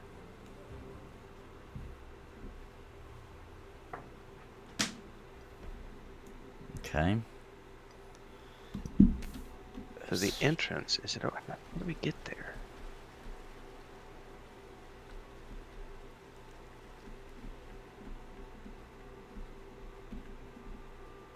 No, hang on. Ah, it's down here. The down So below. it looks like it's down here. Yeah, it looks like it's down here. Through the waterfall. Ah, nice. Or not. Nope. Oh, there's a grate down here underneath all the water. Oh, yep. It was behind the waterfall. Sort of. Kind of. Close enough. Alright, now here... Oh, we need wow. to get- I don't know if I've ever been here. This is like the aqueducts. I think now we go to Vermin's Snai, which is, I think, this one right here. Except it doesn't let me click on it.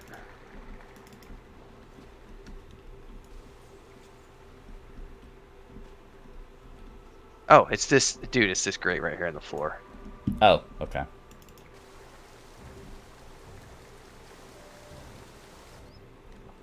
I don't know that I've ever seriously done the Keynos Catacombs. Nice, Xenix. Nice. All right, now we got to get to. All right, I Thank see you, the man. map Thank now. you so It's much, down dude. there in the southeast corner of the zone. So we're gonna go this way. It's always behind the waterfall. And there may What's be up, stuff in here that Classified? can kill us, so we'll have to be a little careful.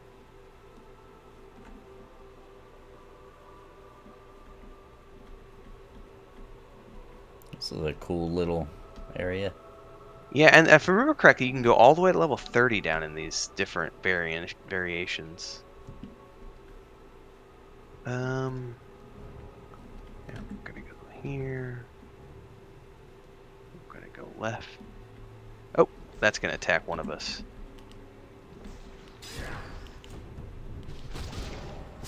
Oh, another one behind us.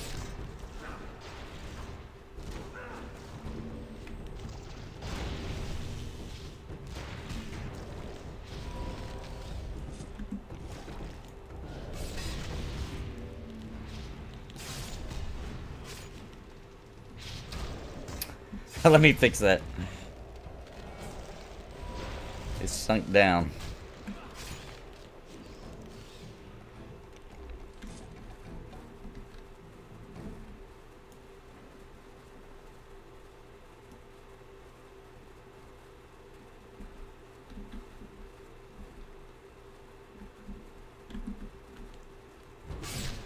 Is my game glitch, or are you actually doing the shuffle there?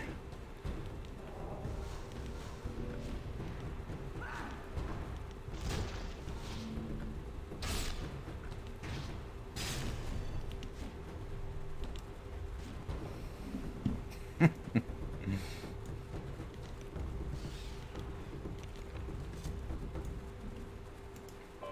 think Renfail's broke.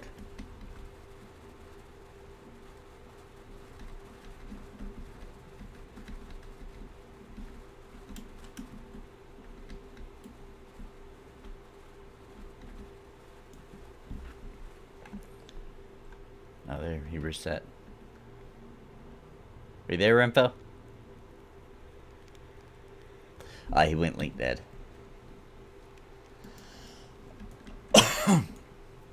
He lost connection. Let's see if he comes back.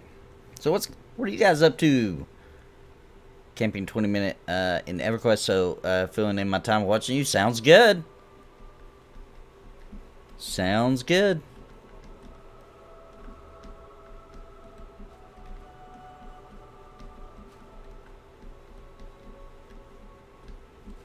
Just take care of the gelatinous cubes that show up in the area. Let's take a look at the mob detail here. This game does still look fairly good, man. Some people just don't like the art style in this game. I've heard a lot of people say, I can kind of see it in the humans. Well, in the ogres. Actually, there's a lot of races in here. I can kind of see why somebody might feel that way. But this game does offer two different art styles for the character models. I don't feel like the game world looks bad. I think Vanguard looks better. I think a lot of people, it's just not what they expected. Like, it's not like coming from EverQuest 1. They just didn't feel like the aesthetic fit. I think is how a lot of people felt. Eating some breakfast and watching you play my favorite game. What level are you, Nathan? I believe I'm 20. Oh, wow. I'm 23. I must have just dinged a little bit ago. Or during this stream, at least. Leveling on EQ2 and watching your feed. Nice. Nice. Okay. Are you guys, unplug my headset by accident.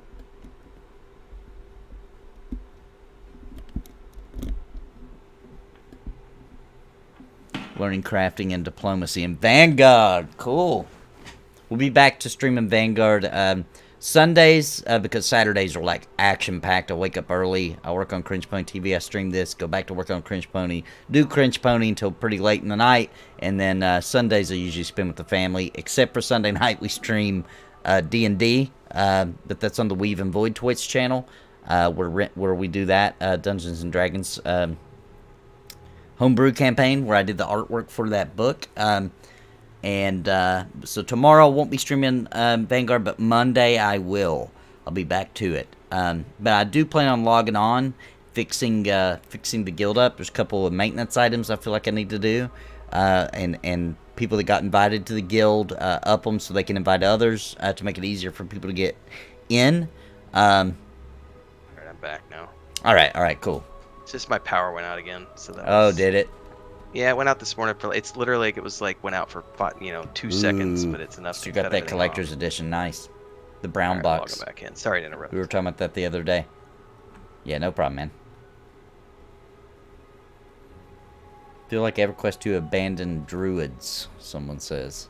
What? Oh, druids are badass in live. Are they? Yeah. Hell yeah. Like, wardens are one of the coolest classes ever in the live game. Like, they get all the melee DPS, and then, like, not just the wardens, but also the, what's the other side Sounds like called they that got I good really again, never Zorloff. played? The, Furies. Are, like, DPS gods. Okay.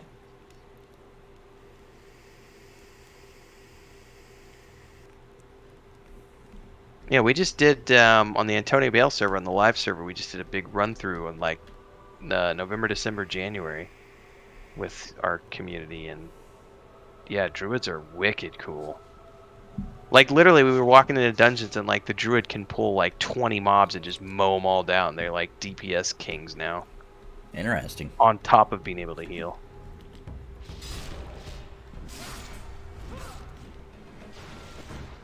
Alright, let me, I need to redo some stuff to get my stream back up. Yeah, no problem. I'm just keeping the ravenous cubes off of us until you get back on, so we won't have to fight them again.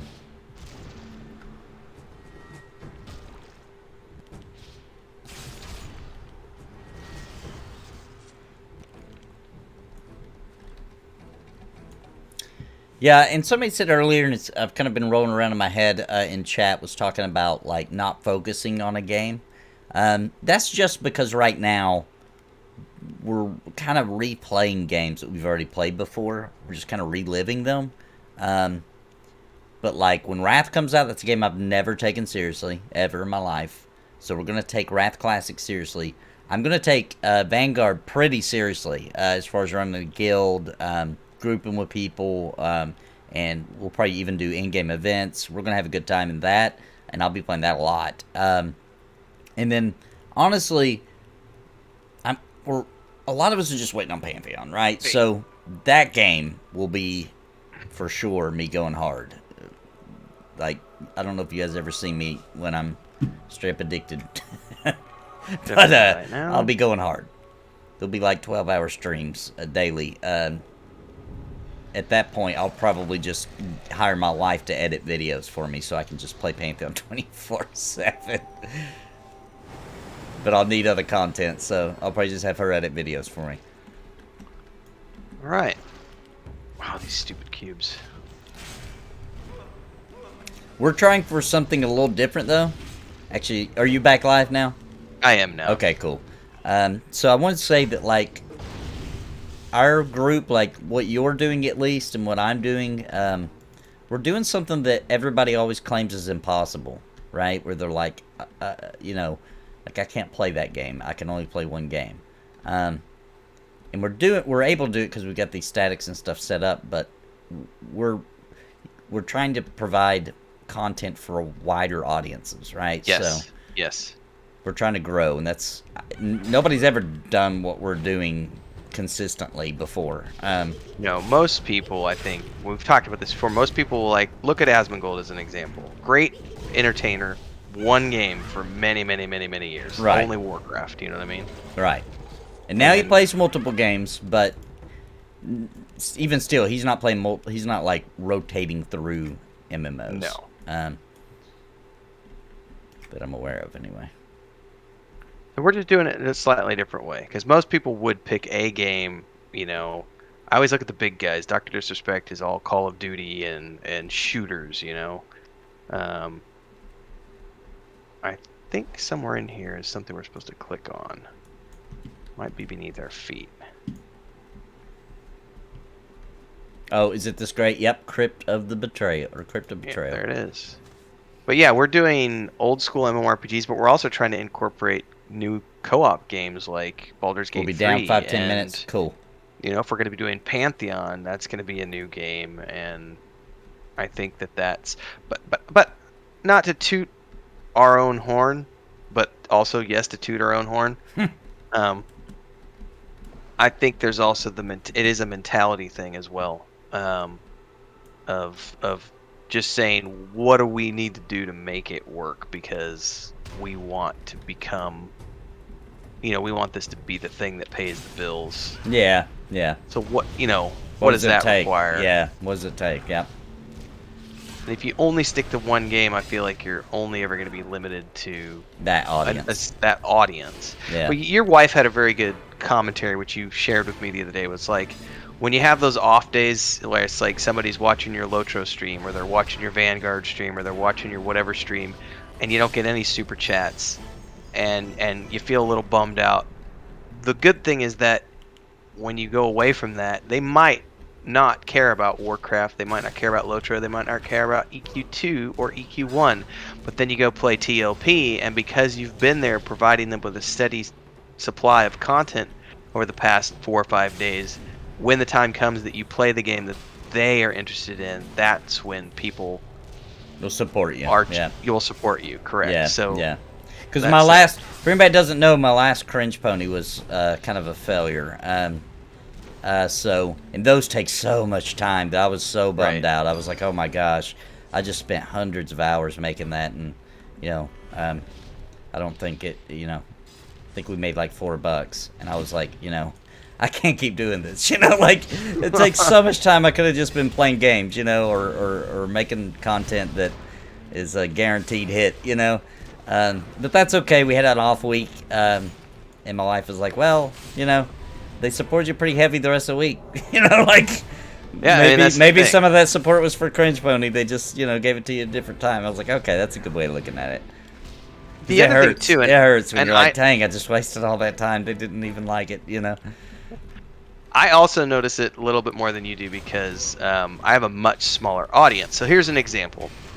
You know, Nathan's got, I don't know how many people he got watching right now, 30 people maybe, 25, yeah, 30? 33, yep. Yeah, and I only get maybe, like right now I have 4 concurrents, and I'll peak at around 12 to 15 during an EQ2 stream. It's about as high as I'll peak. That's a natural side effect of being smaller. You know what I mean? Like I have 3,600 followers versus Nathan's 11,000 followers. So the interesting thing with growth is that size does matter to some degree, but also just people are badass when it comes to being supportive. Yeah, and, yeah. As long as you're consistent with it, they will eventually, one way or the other, whether it's through views, follows, likes. That's right. It's all support, because just even being here is pushing it to be in somebody, another or maybe a few other people's face, because YouTube sees that it's something people are tuning into, right? So just by watching is actually the most important support in the because that helps game. YouTube know that, oh, this video is popular because there were people watching and there was chat happening in the commentary. Therefore, we're going to push it after it's been live. We're going to push it through and have other people see it, which then inspires more people to come back and watch the next time you're live. Let's care about Asmongold. That's right. Yeah, that's right.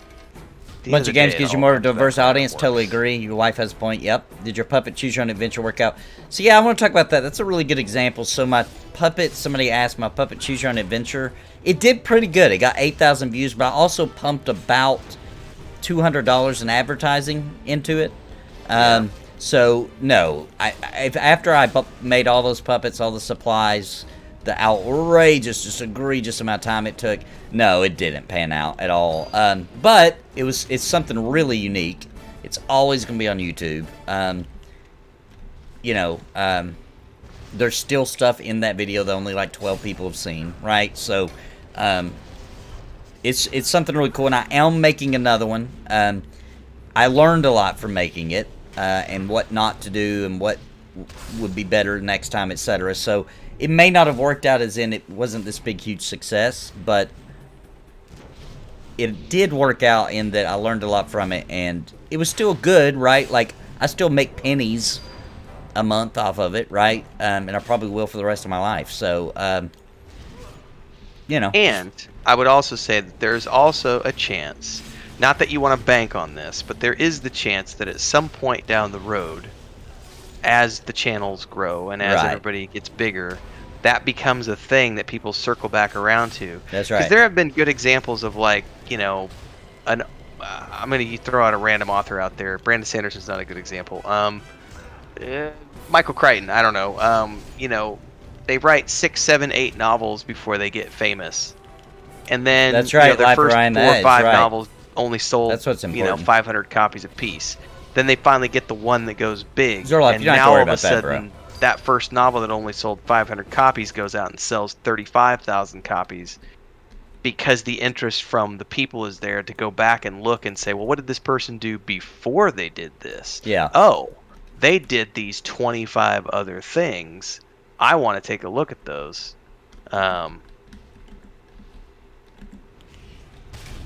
had a very good comment I want to read off to everybody, which is, I like the fact that you guys play different games. It's like I'm playing through you and seeing stuff I haven't seen in a long time or ever even seen on some games. Yeah. Which is exactly why I liked I like Winter's commentary on, it doesn't matter if you might have a slow day here and there. Yeah. With certain games, because eventually you get something that someone really loves, and then other times it might be something it might be a game they've already played before, but they're seeing something that you do that they've never done, and then it makes it feel cool again. Yeah. That makes and sense. I'd also like to say real quick, I know there's people, we're just talking. We're not trying to pressure anybody or, what are you talking about? I might press, push. No, I mean, there's people in situations where, like, you know, like, the best they can do is come watch the content, and that is freaking awesome. That's the most important thing, because if nobody's watching, you're advertising for me indirectly by watching my stuff, right? You're telling YouTube to show it to more people, right? So, you are helping me advertise the channel just by watching. So, we're just spitballing, because we're just trying to tap into trying to tap into the content creation market, and we're just spitballing, but we don't mean for anybody to take it the wrong way. And by the way, my channel's doing fine too. I'm not stressing out. I just mentioned that because, you know, you have bad days. Cringe Pony had a bad week last week, and that's okay. It takes a long time to get to the point, or sheer luck by producing something that no one else is doing or being so outrageous that you know, the Dr. Disrespect, Asmongold, Shroud type guys who get hundreds of thousands, millions of views, you know, they were all small people at some point. That's right, yep. And I mean, I think even a more relatable is like Wolfheart FPS or even Josh Drive Hayes. You know, those are smaller guys who are still making it now. If you go back 3-4 years and look at where they were, they weren't necessarily, and they've all hit. There's certain things that you'll come upon that become the thing that is your boost to... Like, for me, I had a long time where I was just building up my channel doing weird stuff, and then I hit Rings of Power. Yeah. And Rings of Power was very good to me in February. Now, obviously, I'm still not doing 50,000 view videos, but that's because I backed off on that, whereas guys like Necrotic leaned into it, and rather than backing away and doing other content, guys like Necrotic leaned in and said, well, we're going to do Rings of Power content every single day of the week. And as a result, you know, he was already a big channel, but now those videos get 350, 500,000 views every time they do one. Whereas I only do Rings of Power once a week, sometimes once every 2 weeks, because I do a lot of other things on my channel, and I don't want to be a one-trick pony. Yeah. I'll tell you what, though. I can't say anything with 100% certainty, but I don't know that I would have pursued content creation seriously or gotten as invested as I did if it wouldn't have been for Brad McQuaid retweeting a Pantheon video I did. That just cemented it for me. You know, it was like, I never even expected the guy to ever acknowledge me ever, right? And he retweeted that, and I ended up getting to talk to him. It's just like, dude, that made me be like, I'm in. You know, I'm 100% in now. Nice. Oh look, we got some Pantheon community, Primordium, Robo, Coel. Are they here to join us? What level are they?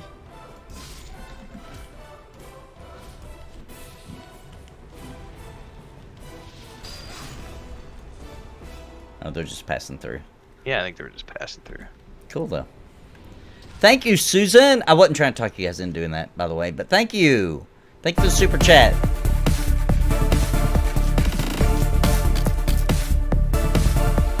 We just surpassed goal, I think.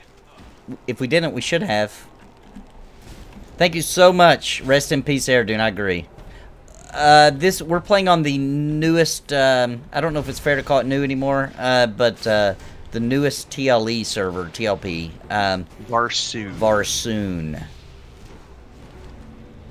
Because it is quite a bit tougher on this server as compared to live. A lot.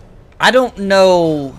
I don't feel like it's actually like vanilla, but it's way closer than anything else you can do. Thank you so much, Susan. Thank you so much. All right. Yeah, they're around our level. I wonder what they're doing down here.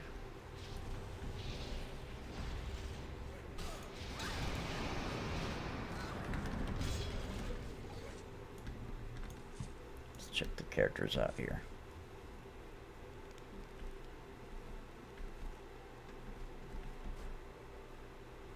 Elf of Rohan.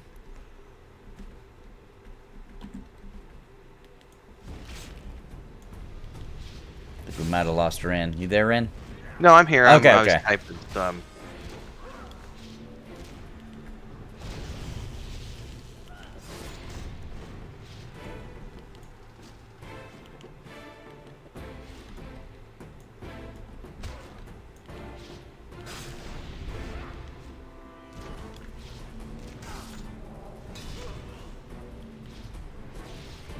Oh, I got rid of my heroic opportunity. Gosh darn it, I gotta find that again.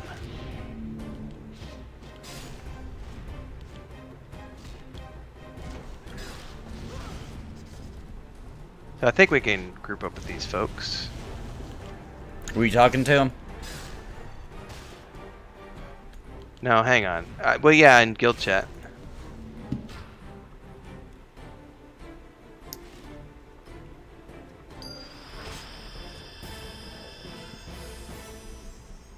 Congrats, you leveled. Thank you.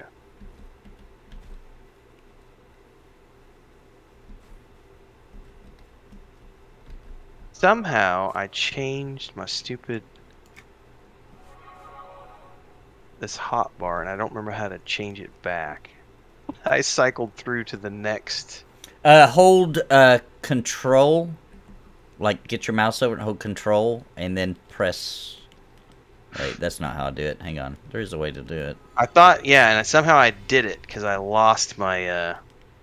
So I do it sometimes by accident. Oh, shift and the button, like one for the first one.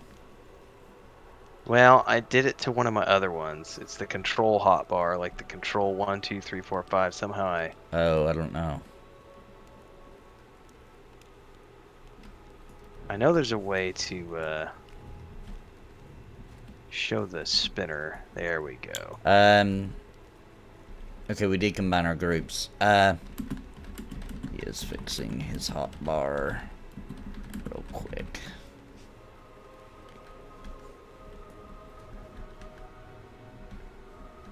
Alright, I'm back. Do you want to hop over in a voice chat in the guild? They will need to. I'll need to get a re-invite back to the to their server. 'Cause That's for right. some reason their server booted me.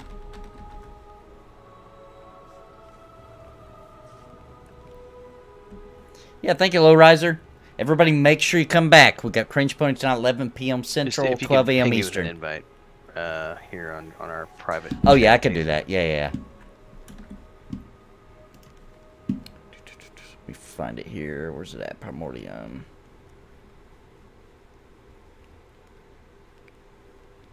Now in too many Discords. Where is it?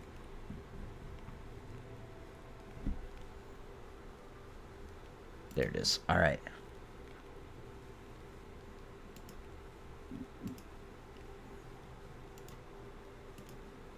All right, send it to you now. Thank you.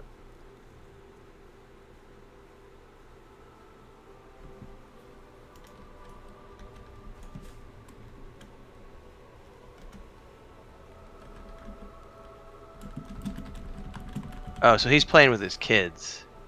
Oh, cool. Okay. So they're not in the Primordium one.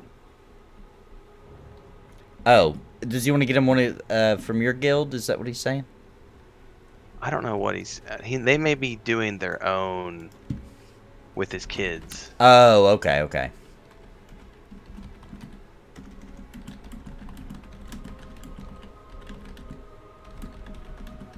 Just chatting game. I'm just gonna tell me just chatting game if that's easier. Yeah, we don't even have that much more time anyway. It's the guild name is Primordium, Brian. I don't know how to get you an invite though. That'll be... Yeah, you're not the only one who got kicked. People in the chat said they did too. This is probably just an inactivity thing, like, you know what I mean? I would assume. I can't believe I didn't get kicked out, but I might have came in there and did something recently and forgot. You probably have preferred status, because they promoted you in the guild too, and I have not been promoted. Oh, really? Yeah. I'm just a lowly player. Somehow I lost my guild window too. Gosh darn it. There it goes. Hey, you've not lived though. You've not lived until you start a guild, and while you're doing stuff at your job, you get kicked out of your own guild.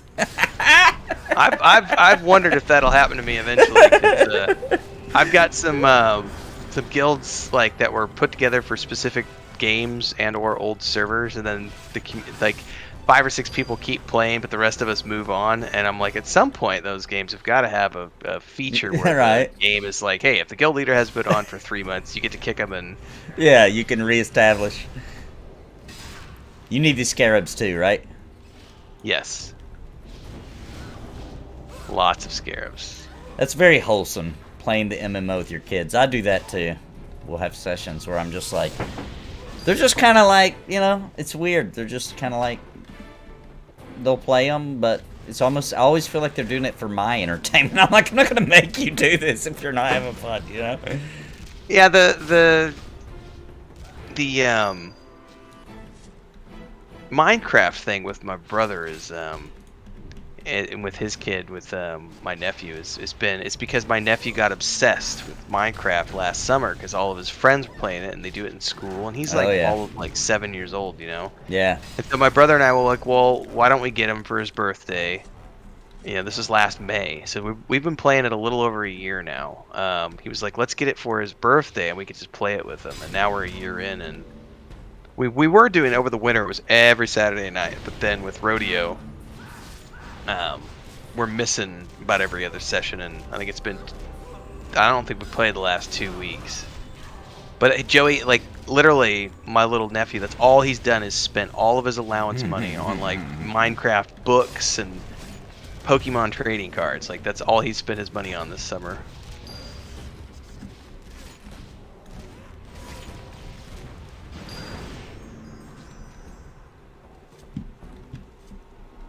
Yeah, my kids are still into Minecraft too. They've been into it forever. Nice. That's like the only time they get along. They're playing Minecraft together.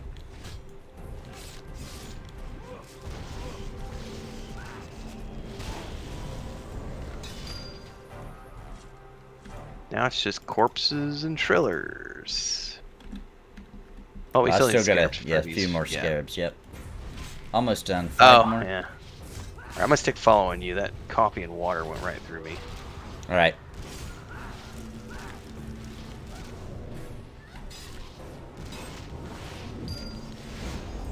Oh, well, he's not here right now. I'll tell him when he gets back about that shift control.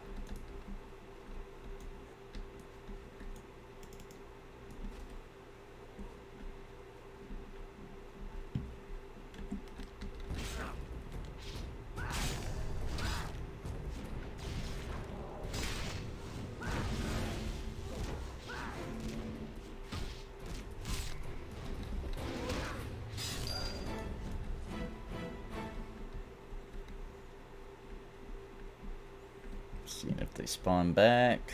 This rent's still stuck to me. Ooh, look at that. That looks really cool.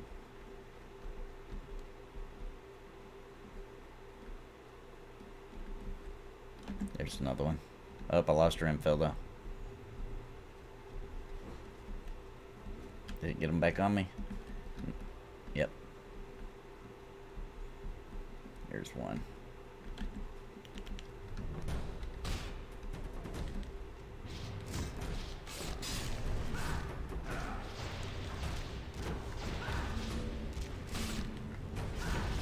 I really do feel like the 64-bit client has improved this game quite a bit. Once again, I don't know if it's my imagination, but it sure does seem like it runs so much smoother.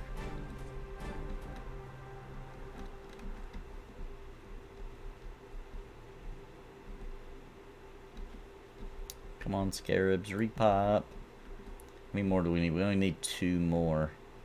I'll tell them why I'm running around like an idiot.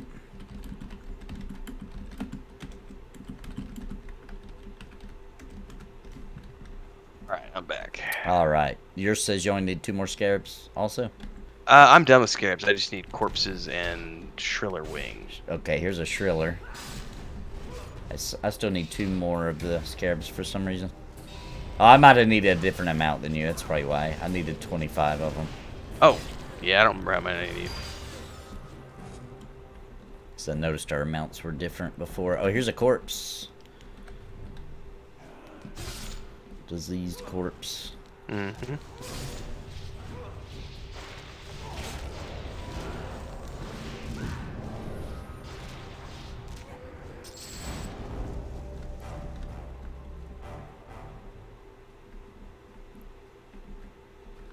There's the last of the scarabs. I'm just gonna grab them.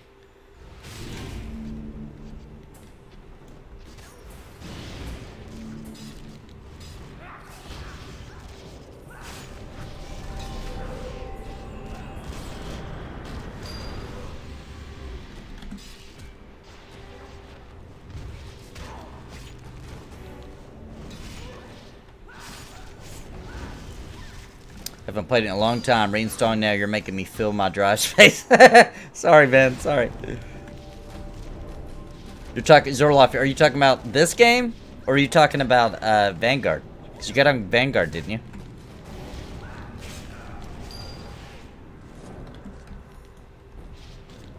Whole bunch of shrillers out there on the stairs as well as corpses.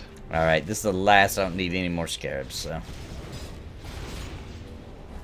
Where'd you say? Oh, I see them, yep. Ooh, corpses, too. So we can't just maybe grab... There we go.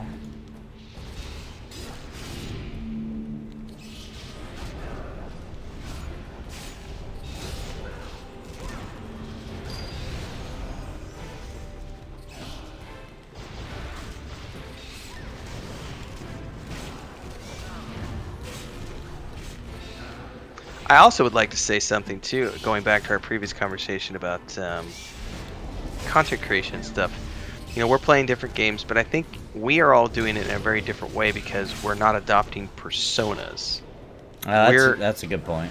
Which is something that can help you achieve growth in a different way. So if you look like Dr. Disrespect or Shroud or Ninja or Asmongold, those guys all have personas that are obnoxious, and that's part of what people tune in for, is the train wreck. You know, they want to see that obnoxious behavior. They want to see someone pushing the boundaries. And I would say out of all of us in the multi-streams, I probably curse the most. Nathan probably pushes the boundaries of humor the most. But then we also have, you know, Sparrow being family friendly, and then we have Kel, who's sort of like more silent, but also because his is a mature stream on Twitch because of the Devil's Lettuce, which is still illegal in some places. Right. So he has to have that mature rating on his stream. But because we're all just being real people on our streams, that doesn't necessarily lend itself to monstrous growth.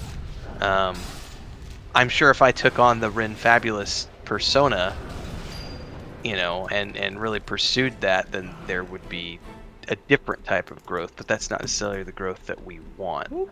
Right, and that's hard to maintain.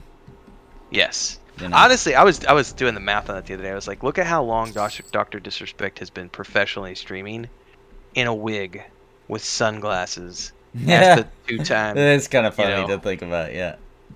That's a long time to be always in character for the stream. Yeah, that guy's super. That guy's super professional, man. As far as the setup for his streams, all that kind of stuff. If you want to learn how to, like, he's kind of the peak. I feel like he does have a. He had a. It's one of his like.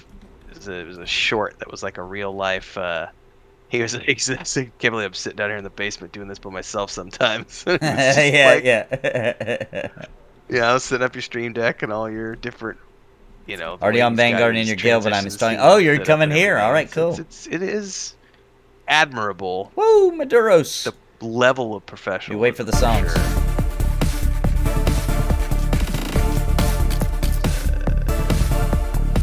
All right, you guys are pushing now into Cringe Pony's going to start. No, you didn't lose me. 1 second. Yeah. You guys are pushing into Cringe Pony, hitting goal now. You guys have heart, pride, and soul in your work, and it shows. Keep it up. Thank you, Maduros. Appreciate it, man. Yeah, we're definitely going to keep it up. We're doing really good. Considering what we put in and where we're at, I am very impressed. I always... Let me put it this way. I get more than I deserve, but thank you for that giant super chat, Maduros. Once again, don't deserve it, but I appreciate it, man. Thank you so much. All right. Now we just need Shrillers. You still need those? Yep. All right, and the zombie guys, right? Yeah, just go down here and we'll wander these hallways.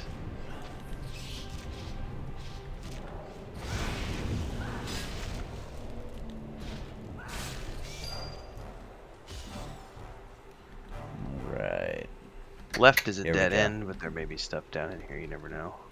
Oh, you went right. Yeah, we've got Shrillers here at least. Okay.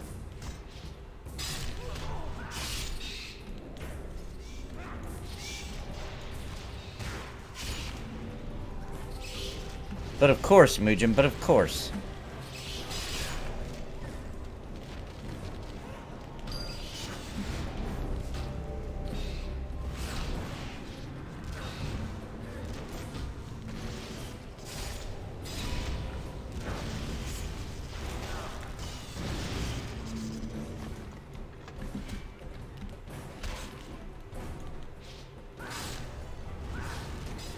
There's also advantages to not having monster growth, I'd like to mention.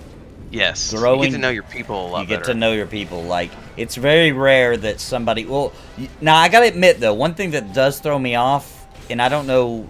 I don't even understand why it does this. Sometimes people will be in chat, and I think I don't know them, but then they'll tell me... But there's somebody that's been commenting on my... But it'll be a different name. Yeah, but that's the thing that confuses the shit out of me is people will use different names. I don't know how they YouTube even do that. I didn't even know you could do that. Discord versus Discord, YouTube I understand. versus Yeah, in-game. yeah, I understand that. You know, but like I those swear are- there'll be people where they like comment, and I know their name in the comments, and I don't realize they're the same person in chat.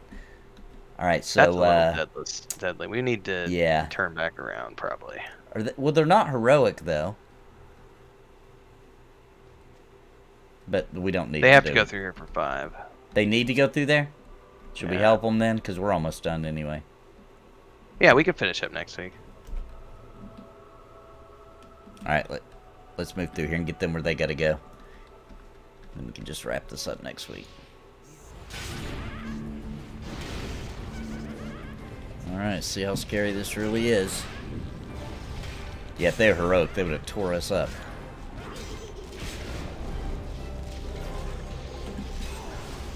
I'm gonna be healer only from here on out, looks like.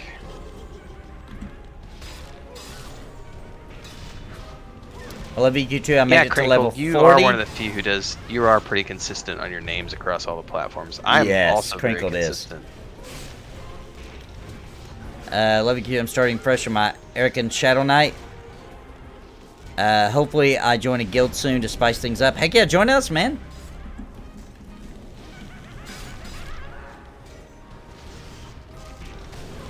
Sparrow. You guys There's met him also, some EQ2. Yep. This will be probably the 15th or 16th community that I've built up over the years between Right. clients and stuff. And at some point, there's always a point when you're 2 years into a project, you just can't realistically keep up with everybody. Like there's just Yeah. and there was a very candid conversation. It's been the interview was a couple years ago, but Dr. Disrespect sat down and did one of his rare, real talk as himself, as Guy, not the character. And he was talking about, in the early days he was able to respond to every single person individually, but you get a certain point where you just can't, and it will drive you nuts for some time. But eventually, you just realize that's part of the growth processes. Yeah, I think it was Brad McQuaid actually talking about communities in video games and MMOs, and he said,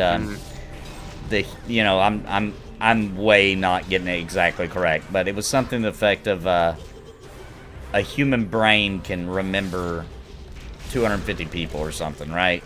It's something like that, yeah. But that includes your family members, everybody, right? So. There's a capacity. That's what's cool about people who are here while we're still kind of small. We're not going to forget those people because they were here so long. Correct. But I did find a really funny video on that one time where there was this guy who had given, Asmongold was trying to get a mount in WoW, and it was a rare drop or what have you, and somebody else in the party got the drop, but he didn't, right? And the guy was like, I'll give it to you, I'll give you the mount, even though he didn't have it, and it was rare for him too, you know what I mean? And Asmongold, when that happened, this was a couple years ago, whatever, he said, like, I'll never forget you for this, man. I've been trying for this for so long. Well, then, like, years go by, right? And this guy posts a video on his Reddit, and, he goes through his Reddit and does reactions to it or whatever. And he did a video, and they're like, you don't remember who I am, do you? And he's like, here's my character in the game. You don't remember who I am, do you? And Asmon goes watching like, I don't remember this guy. I can't remember everybody. And then the guy plays the video at the end where Asmon goes like, I'll never forget you. And it's like, oh, man. Oh, man. He's like, I gave you that mount. I mean, the dude's not being mean. He's like joking about it. But he's like, I gave you that mount. I've never seen that mount ever again all these years later. And you don't even remember who I am.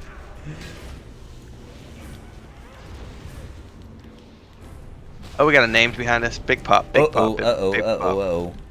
I'm going to pull him off of you. Because you're almost dead. Holy crap. Come on, get off. Crap, he killed you. Yep, we going to die.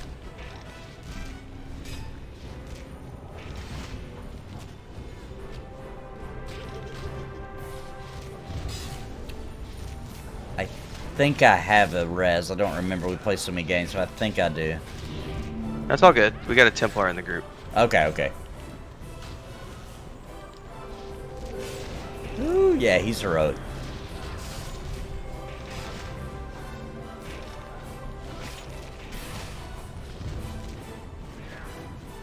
I didn't even know a name popped in here. I don't know enough about this place. We also have Scarabs, which was the nasty part, but the name was what got me. Like, I was curing, and I was like, what is hitting us? Because all I saw was the Scarabs. I was like, oh crap, there's a giant skeleton. One last heal. We got this, though. Yeah, we got it now.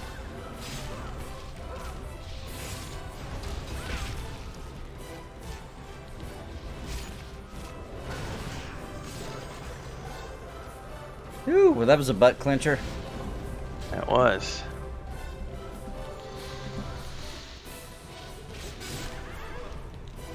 Oh gosh, they're gonna keep coming though. Uh-huh. Well, hey, this is what we were looking for, sir. It is. It's exactly what we're looking for.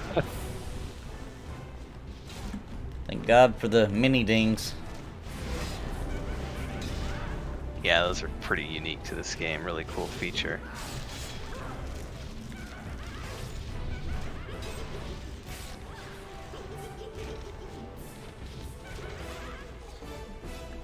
Yeah, thank you, Resident Hero. Have a good day, man. Everybody, Long time Phoenix watcher Feather. here. I actually have 3 level 50 raid tunes on Varsoon. Hit me up anytime if you guys need anything.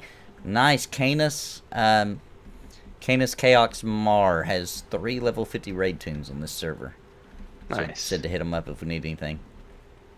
Alright, so we need to keep going, I'm assuming. Yep. To get him wherever he's trying to go.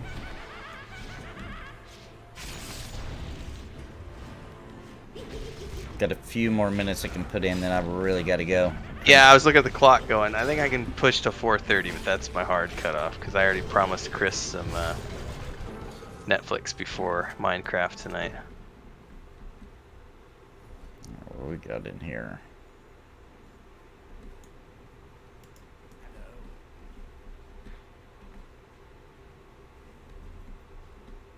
Or maybe we are killing the things he needs. I have no idea. Well, there's no feather up, so I don't think these are... Oh, that's right. I forgot. If they need it, it'll show for us too. Yep.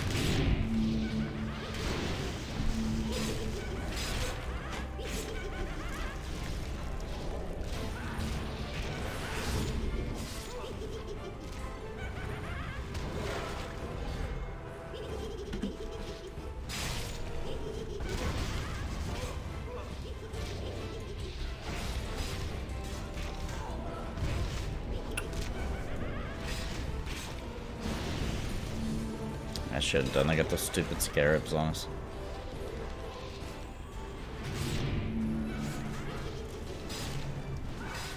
Blue AoEs for the win. Yeah.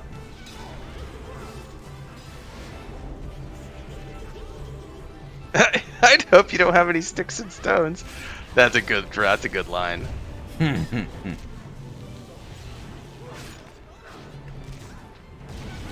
Really good dialogue here.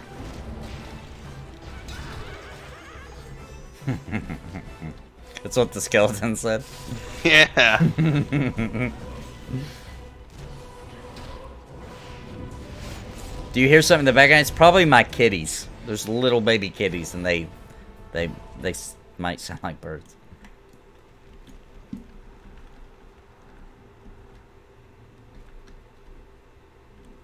All right, going this way now. All right, I'm gonna pull this corner back.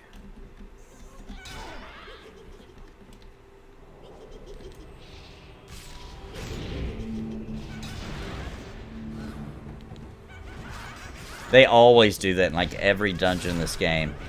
They put these non-aggro annoying things so that as soon as somebody does an AoE, here they come.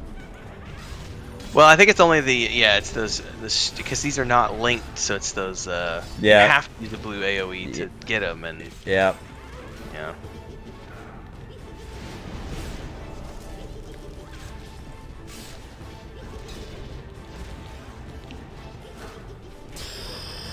Congratulations. Dang, nice, 24.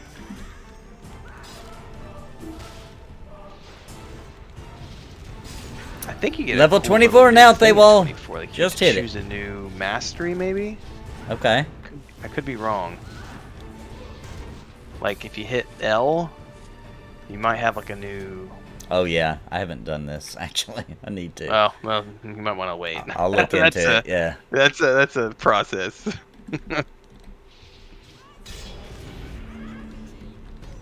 Yeah, that's gonna take a little bit of paying attention to.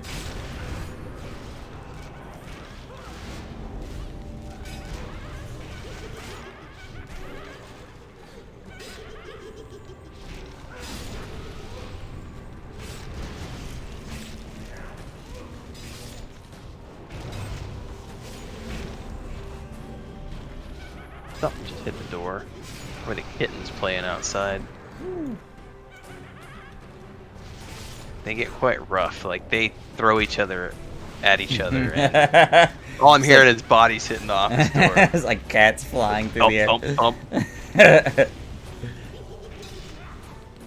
Oh. Uh-oh.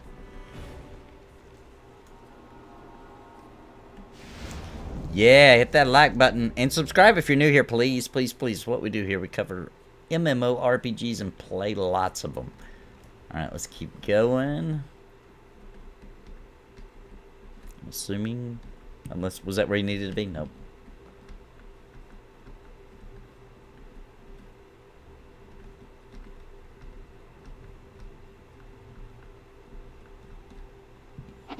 See which way he needs to go. This way? Okay. Oh. I hear a skeleton. Is that somebody else in here?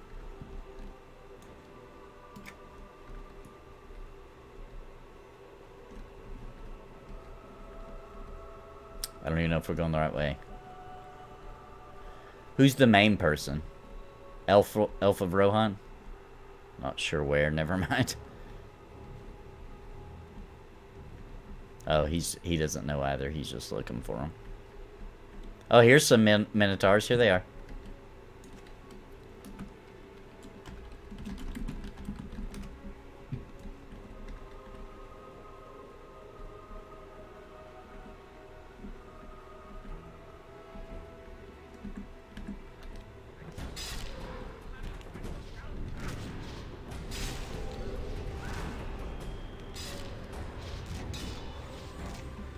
Need another healer? We're almost done. We were just helping this guy get to his. We're about to end the stream because I gotta go work on Cringe Phone to get it ready. What? Is that a Minotaur? I didn't get a chance to see. I'm over here like getting all emotional on the stream. Yeah, it was a Minotaur. Yep. Thank you, Brian Hunley. Now a member of Napalm, dude. I'll get you added to the credit list. Thank you very much. Welcome to the family, Mr. Brian Hunley. Thank you so much, man. So I assume they must be down here. More of them.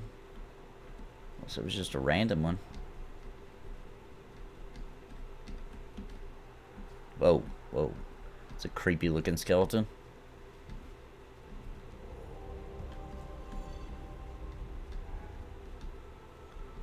Oh, that's interesting. There was just one there. Wonder if somebody, that lady who ran back had already slaughtered them and they really do spawn back there. Yeah, we're back to skeletons now. Whoa, that's a name, though. Dramuth the Bleak. Sorry about that if you heard me blow my nose. No, I didn't hear it. Forgot to mute. Oh. I have a feeling that... Because somebody ran out of that room. Minotaurs? Yeah, I think they might have been where we killed that one. They just were dead and they haven't repopped. Stupid beetle. Yeah, I don't know. So here's another question for you, Nathan. Because we were talking about, I just got all weepy-eyed because super chats and pushing way beyond the original goal of the stream and stuff. People Nice. Super generous. Yes, going I back am to a the paladin. conversation Yes. about, community building. Lord of the Rings. Awesome. I'll be back to that soon. I like the fact that still being small enough so that when someone drops a super chat and it pushes you over your goal, like being able to feel an emotion. Yeah, it means a lot. Yeah. It means a lot. I can't imagine being in a situation of a guy like, say, I've sat and watched a lot of, Dr. Disrespect streams, and those guys are pulling in hundreds and thousands of dollars per stream. And there's no way to keep track of all the. I mean, at what point do you stop feeling grateful? I don't think you do, but I think what happens is they're coming so quickly that the stream would just be sitting there saying thank you, thank you, thank you, thank you. So I think that I like the way Asmongold does it, and once again I don't watch him all the time, so maybe this is normal, but it seems like he'll just be like, all right, time to catch up on Super Chat, and then he'll run through it. And that can be considered a break for somebody that doesn't want to hear it. You know what I mean? Oh, here's another Minotaur. These look really cool, by the way. That is a really good... so it's I think that's probably when you have to cross that line. What I do like, though, is that in OBS and Streamlabs, it saves all that. So you can I can look over and see who did what, and I can see the messages that they do, so if I miss it in the middle of something, but... Because for now, because of the colors, my brain sees it in my peripheral on the other monitor, So when somebody does it, I know. Plus, it plays a song.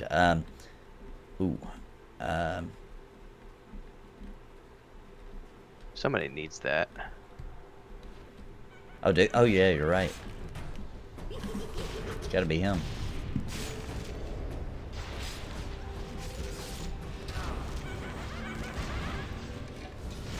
Yeah, Brian, I got that pally love going still. But on Vanguard for our static, I will play something else. But I also have a paladin. I have 2 paladins on Vanguard.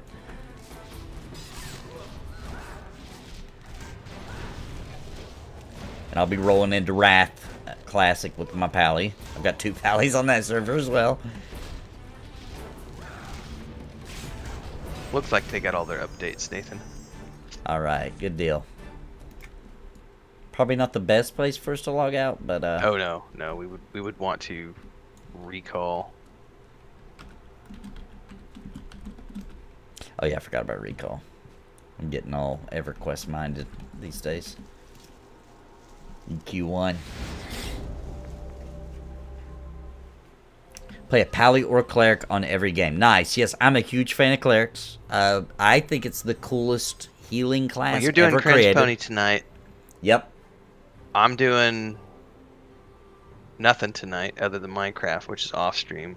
So everybody needs to be reminded to go watch Cringe Pony tonight. That's midnight, or is it 11? I forget. Depending on your time zone, so it's 11 p.m. Central, 12 a.m. Eastern tonight, and it's episode 6, which is halfway through season 1, because I'm going to do 12 per season, and there'll be a little bit of a break before season 2 starts, because that'll give me a chance to actually make the... not all of it, because recent events and things affect Cringe Pony, but to where I can make big chunks of content so that I don't have to spend so much time out of every week, which would open up my schedule to be able to stream more and etc. So halfway through the season, and there is a storyline for each season. I know it doesn't seem like it, but I swear to God, you'll see. But this is a good one. It's got new MMO cop, lots of good puppets, songs, MMO jokes. It's a good one. I'm really proud of this one. Well, that's 11 p.m. tonight, ladies and gentlemen. So make sure you go watch that if you can. I will end up watching them. I always watch them the next morning because I can't stay up that late. And we'll be starting closer to the super chat goal tonight because we overdid EQ2's goal. So it's too little for me to see how much it is, but I know it's... Oh, there it is. So we'll be starting halfway to goal. Is that right? 30... We'll be almost at goal as soon as it starts, actually. So this will be a good one. That means you guys are very likely to get the bonus cringe at the end, etc. So everybody come check it out. It's going to be a lot of fun. Awesome. Tomorrow night, obviously, our episode 6, we're streaming over on the Weave in the Void Twitch channel. We're carrying on. The campaign that we're doing right now has gotten real. We're at a very, very, very pivotal point now where nobody gets time to role play anymore. Now it's so action. If you don't mind, Renfail, if you got like 2 minutes, I just want to real quick give somebody... Now, obviously, if you've got the time to sit down and watch the past episodes, I recommend it because we did a lot of role play. There's a lot of character building going on. We're like really having a lot of fun. But if you just want a real quick recap so you can watch it this Sunday and know the basics, we got to Parthon. I was actually already in Parthonis, the city that we're in. I work for the church. I'm a paladin. The rest of everybody came on a boat, and I kind of got tagged with them because they didn't trust them because they're all Fays. So I was sent by the church, like, just watch over these guys. So I've kind of got attached to them because they saved my life, and I'm just kind of starting to like them and their personalities a bit now. And we had this really cool last session where the elves were helping the humans who are sick. There's this virus going around. That's why they're a little hostile against Fae. They think the church has a suspicion that the Fae may be involved because it's only affecting humans. But the elf leaders from the Circle of Mages, help me if I'm screwing something up here, Renfail. I don't think I am. No, you're good. They came and helped these dying humans. At the risk, by the way, nobody knows anything about this disease, that the elves could get it, right? So they were risking, like, high-ups in the Circle of Mages came and saved a bunch of children and people in the tents, and a bunch of us in the party actually participated and helped as well. And now we were resting and all celebrating that, we saved these people, and we go to this inn, we go to sleep, we hear a noise in the middle of the night. Of course, I'm the paladin, like, who goes there? And it was a terrifying creature. And he had just slaughtered someone. And that was the end of it. He saw you peeking your head out of the room, and he's charging straight for you. So when we pick up on Sunday night, Nathan's getting a facial from something. And maybe not a good kind. I don't know if I'm into facials ever. But yeah, so it's a really good time to just dive in, and things are getting crazy now. It's from here on out. The module is literally called Escape from Parthana, and we kind of knew that eventually, it's about getting out, and we've been building up to the point where it's felt very unsafe.